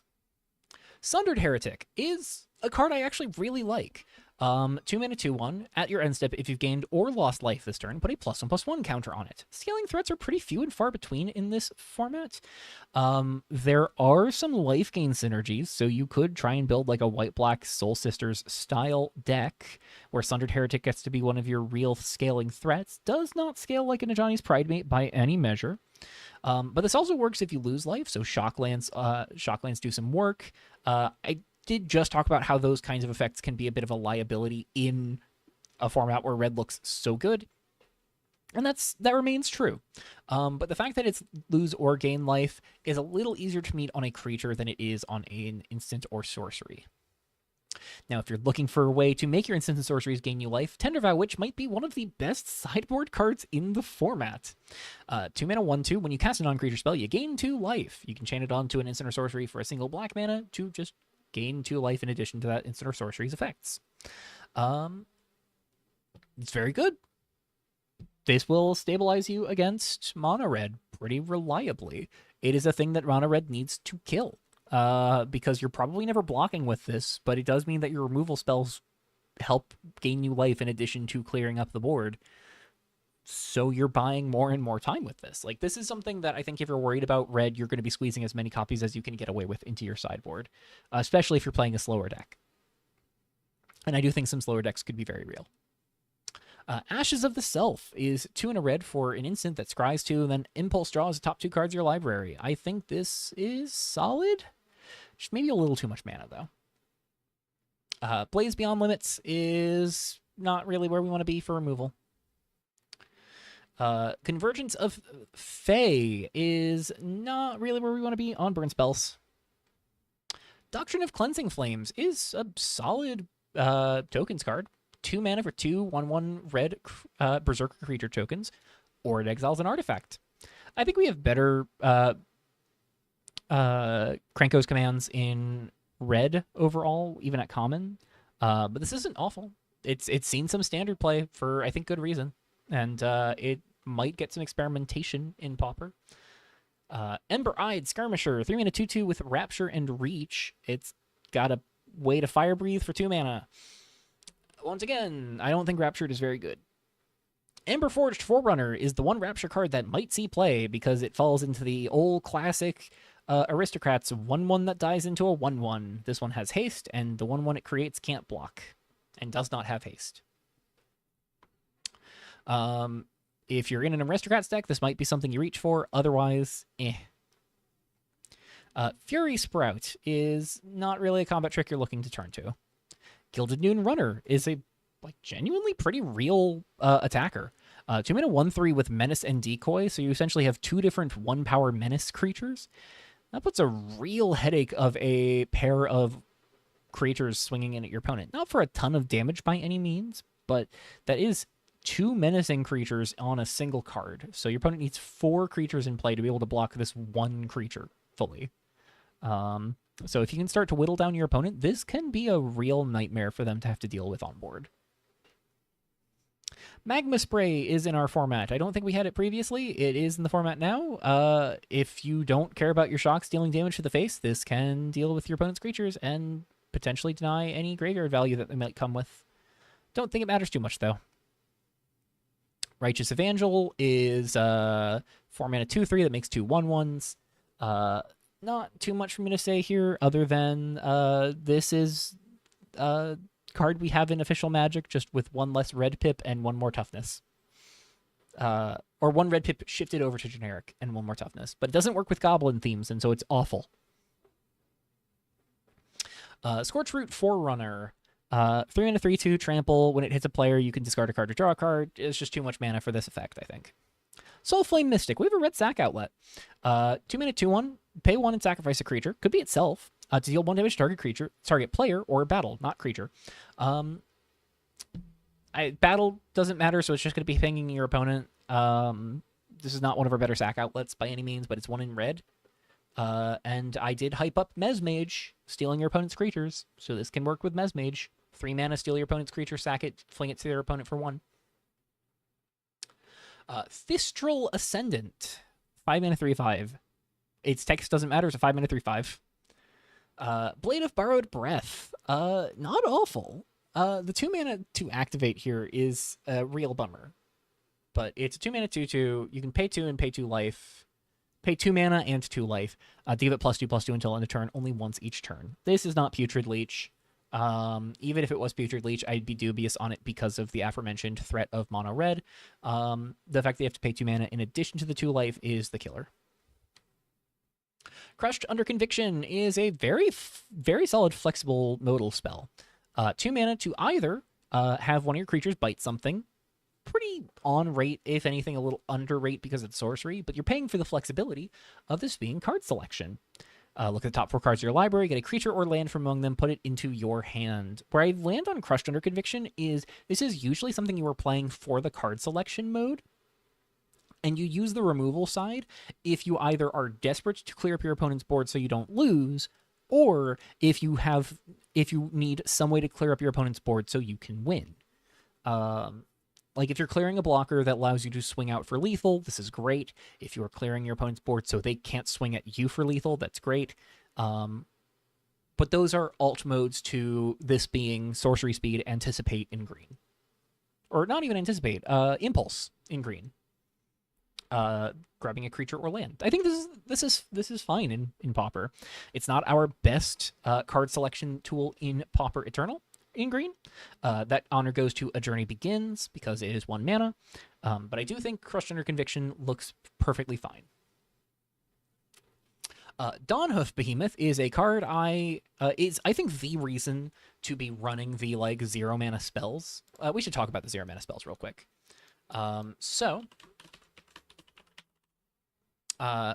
In Pauper Eternal, our 0 mana value spells, not minus to land, it's minus type land. We have, you're going to ignore, I'm going to exclude transform because this is including a bunch of transforming stuff from Innistrad. We have 2. I talked about Supercharger last time. I told you that we would put a pin in it. This is why we put a pin in it. 0 mana for 0 charge counters. This has no text if you do so, but you can pay mana into it for it to be a decently real card if you want. The appeal to it is just that it is a free spell that does nothing. If you have ways to care about artifacts being in play, you could maybe sacrifice this later on, which could be nice. But the appeal is just that this is a free spell. Same is true of Flare Shot Bow, which is a little bit more relevant as a free spell because it is something you can equip for 2, and it gives a creature vigilance and reach. Which Dawnhoof Behemoth already has, so that's useless, but it's still useful because it lets Dawnhoof Behemoth be 1 green for a 5/5 with vigilance and reach. 2 less to cast if you cast another spell this turn is a very, very nice line of text on a 5 mana 5/5. Yes, I think this is one of the reasons to be on the double spell plan. 3 mana 5/5 is real. Dawnspark Vanguard is 1 and a green for a 1/1 human scout with reprieve. When it enters, you get a basic land to your hand. If you're reprieved to creature, you can get any land to your hand. There are not many utility lands that you want to find with this, so I don't think it matters all that much. We have better ways of having creatures find basic lands to your hand outside of this with that in mind. Dawnveil Infiltrator is, I believe, our final double spell payoff in Exalts of Twiltrie. It's another good one, I think. 2 mana 2/2 with Trample, and your second spell each turn gives it a +1/+1 counter. So it gets to be a 3/3 if you can double spell the turn you play it. If you can double spell the turn afterwards as well, this swings in for 4, which is scary. I want to double check a thing real quick because I feel like I remember seeing this, but I did not want to be... Yeah, no. The deck I keep talking about, the green-white experience deck that Silver played, 4 copies of this, and it makes sense. When your curve is really low and you got so many spells, this gets out of hand really quickly. And it's a trampler, so this is another thing that's just fine putting counters on it as well, outside of its own ability. And Gift of the Kitsune on this means that your second spell puts 2 +1/+1 counters on it each turn. It's pretty nice. I will say, over the course of this stream, Dat Rubino has just registered a black-white blink deck at 4-1 in the deck lists channel as well. Congrats to Dat Rubino. So yeah, I think Dawnveil Infiltrator, very, very real threat. I think it's the best of the double spell cards, to be clear. I do think Dawnhoof Behemoth is close behind, and I do think Bastion of Oreth is also pretty good. Fellhorn Enforcer, 4 mana, 3/4 Trampler. You can put a +1/+1 counter on another target creature to give it vigilance till end of turn. I don't think it quite gets there. Lunate Sentinel, 3 mana, 3/2. That gives something +2/+2 or +4/+4 until end of turn if it reprieves a creature. I don't think it gets there. Oathbreaker's Challenge is another fight spell for 2 mana. I think this is the worst one, but it can put a +1/+1 counter on the creature if you've gained or lost life this turn. Don't think it matters. Moving on. Peace Weaver Adept is a solid enough mana dork, but 3 mana is rough. 1/4 Vigilance Reach, tap for 1 mana of any color. But yeah, 3 mana, just probably too bad. Refusal of the Hollow Gift is another hexproof trick. This one gives a player or permanent hexproof. This is nice to stop hand attack, but this is essentially paying a green to discard this to hand attack. So, I don't know. I'm dubious on it. Rend the Bonds is another bite spell. It's 3 mana. We're gonna move on. Risen Butcher is a decently solid aggro tool. Single green, 1/1 death touch. If you've lost or gained life this turn, it enters with a +1/+1 counter. So it doesn't work very well with Soul Sisters effects, because if it's your first creature in the turn, by the time it triggers the Soul Sisters effect, it will have already entered, so it wouldn't get the counter. But this just gets to enter with a +1/+1 counter on turn 1 if you play a Shockland or a New Divide, which is solid. One of those cases where I know I have said that like the painful mana base really stings into a red dominated field, but if you're looking to play some sort of green based aggro deck, you might be willing to just pay the life pain, the life cost for Risen Butcher to be a 2/2 more reliably. Sentinel of Dawnbloom Grove, I think, is being slept on, and it's partly because this card has absolutely blown me the fuck out in Cube. So this is a 6 mana 2/2 that creates 2 more 2/2s with Vigilance this time, and while this main card does not have Vigilance, when it enters. That is the secondary appeal of this card. It is like a late game value that this card provides. The real elements of Sentinel of Dawnbloom Grove is that it is a mostly uncounterable 2/2 with Vigilance and Flash for 2. It doesn't trigger any Flash synergies, which I don't think matters. It is a 2/2 for 2 with Vigilance that your opponent can't counterspell, and that you can play after your opponent has declared attacks before you go to blocks. And then later on in the game, it can be 3 2/2s for 6 mana. Also pretty good with reanimation effects. I think this card is very, very good. I think people will catch on to this eventually. We're at multicolor spells. We're done with monocolored spells for the day. Destructive Ambition is a blue and a black for an instant that counters target monocolored spell and its controller loses 2 life. In Pauper Eternal, this is countering most things, so yeah, if you're in blue and black, give it a try.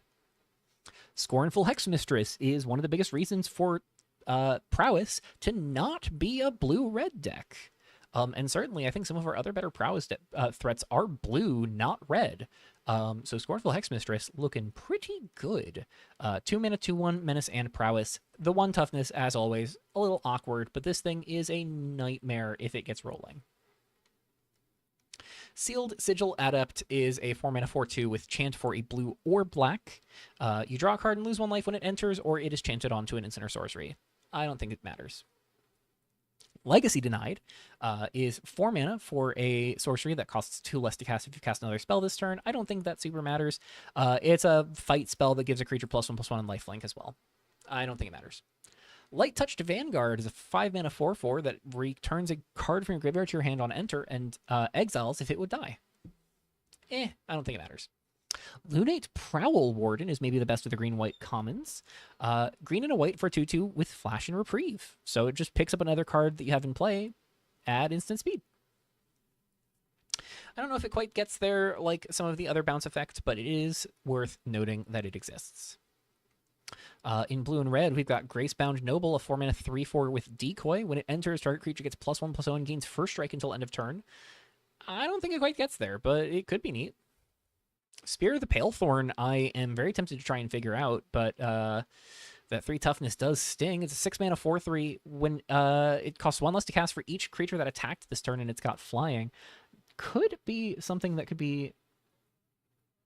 I didn't realize we had 6 mana pre-nerf survivors in the format. I don't know if it's fair to call it survivors, because this isn't something that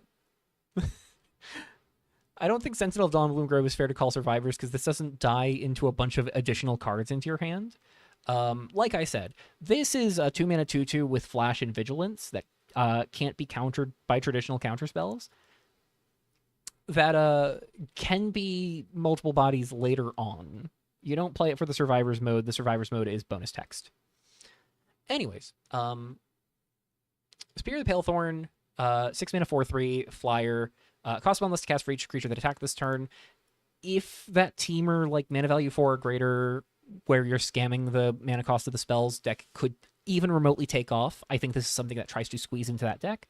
But the problem is this is a card that really wants you to go wide, and I don't know if that is something that deck is great at doing. One thing that has always stood as awkward to me is that this is something meant to work with decoy cards, and my understanding is that each creature that attacked to this turn looks for creatures that were declared as attackers, meaning the decoys that get created don't actually reduce Spear of the Palethorn, which is rough. If I understand that correctly. Sweeten the Deal is another 2 mana, discard a card, draw 2 cards. It has flashback as long as an opponent has lost life and it's in your graveyard. Anyways, Orthcross Crusader. We have mentioned it a couple times. It is being hailed as one of the best 4-drops in the format, and for good reason. It's a 4 mana 4/4 with Trample, very relevant body, very relevant keyword, and it gains you 4 life on enter, so it helps you stabilize the board against all of these more aggressive decks. It is one of the things that is contributing to people shifting the perspective from this being an aggro format to being a mid-range format. Certainly, Nemologist is having a greater impact on that shift, but Orthcross Crusader is playing a part. This is a very, very good 4-drop and is going to be one of the premium reasons to be in black and green together. Also, something people are floating as a reason to be in black and green is Revivified Wrath. It's a black and a green. You can either pay 3 life or 2 additional mana to destroy a non-land permanent. I think this one's gotten a little overhyped because the 3 life is a very real cost, and having to pay 4 for this kind of sucks. If it was, you could pay 3 life, and if it was, this would cost 2 less, I would be infinitely more excited about it because it would work for the mana value 4 or greater mechanics. Unfortunately, that's not how it works. So, the synergies are not there. It's a good removal spell. It's not a, like, format warping removal spell. Like, I think I've seen some speculation that it could be one of the best removal spells in the format. I don't think it quite gets there, but I don't think it's terrible. Soul Hoarder is very similar to that 2 mana 2/1 we talked about earlier. 3 mana 3/2, trample, end step, vigor clause, put a +1/+1 counter on it. This one's got 1 more mana. It's got to be in black and green rather than just mono black. It gets +1/+1 over the other, so literally 1 more mana, 1 more power, 1 more toughness. This also gets trample, which is very nice. So I think this could be solid. In red and white, we've got Bloodied Zealot, which begs the question, does Mesmage want to be in a red-white deck? It's a 2 mana 2/2. When it attacks, you may sacrifice a creature, have it deal 2 damage to each opponent, and you gain 2 life. Mesmage steals your opponent's best creature, feeds it to Bloodied Zealot. That could be really funny, really cute. I don't think that really matters. I don't think you're really playing this with threaten effects, but you could dream about doing so. Siphoned Legions, 4 mana for 3 1/1 red berserkers that gain haste until end of turn. I do think this is actually pretty solid. If you're looking to go wide stuff, this is not a terrible card. Vow to Conquer is 3 mana, deal 3, gain 3, and it can't be countered.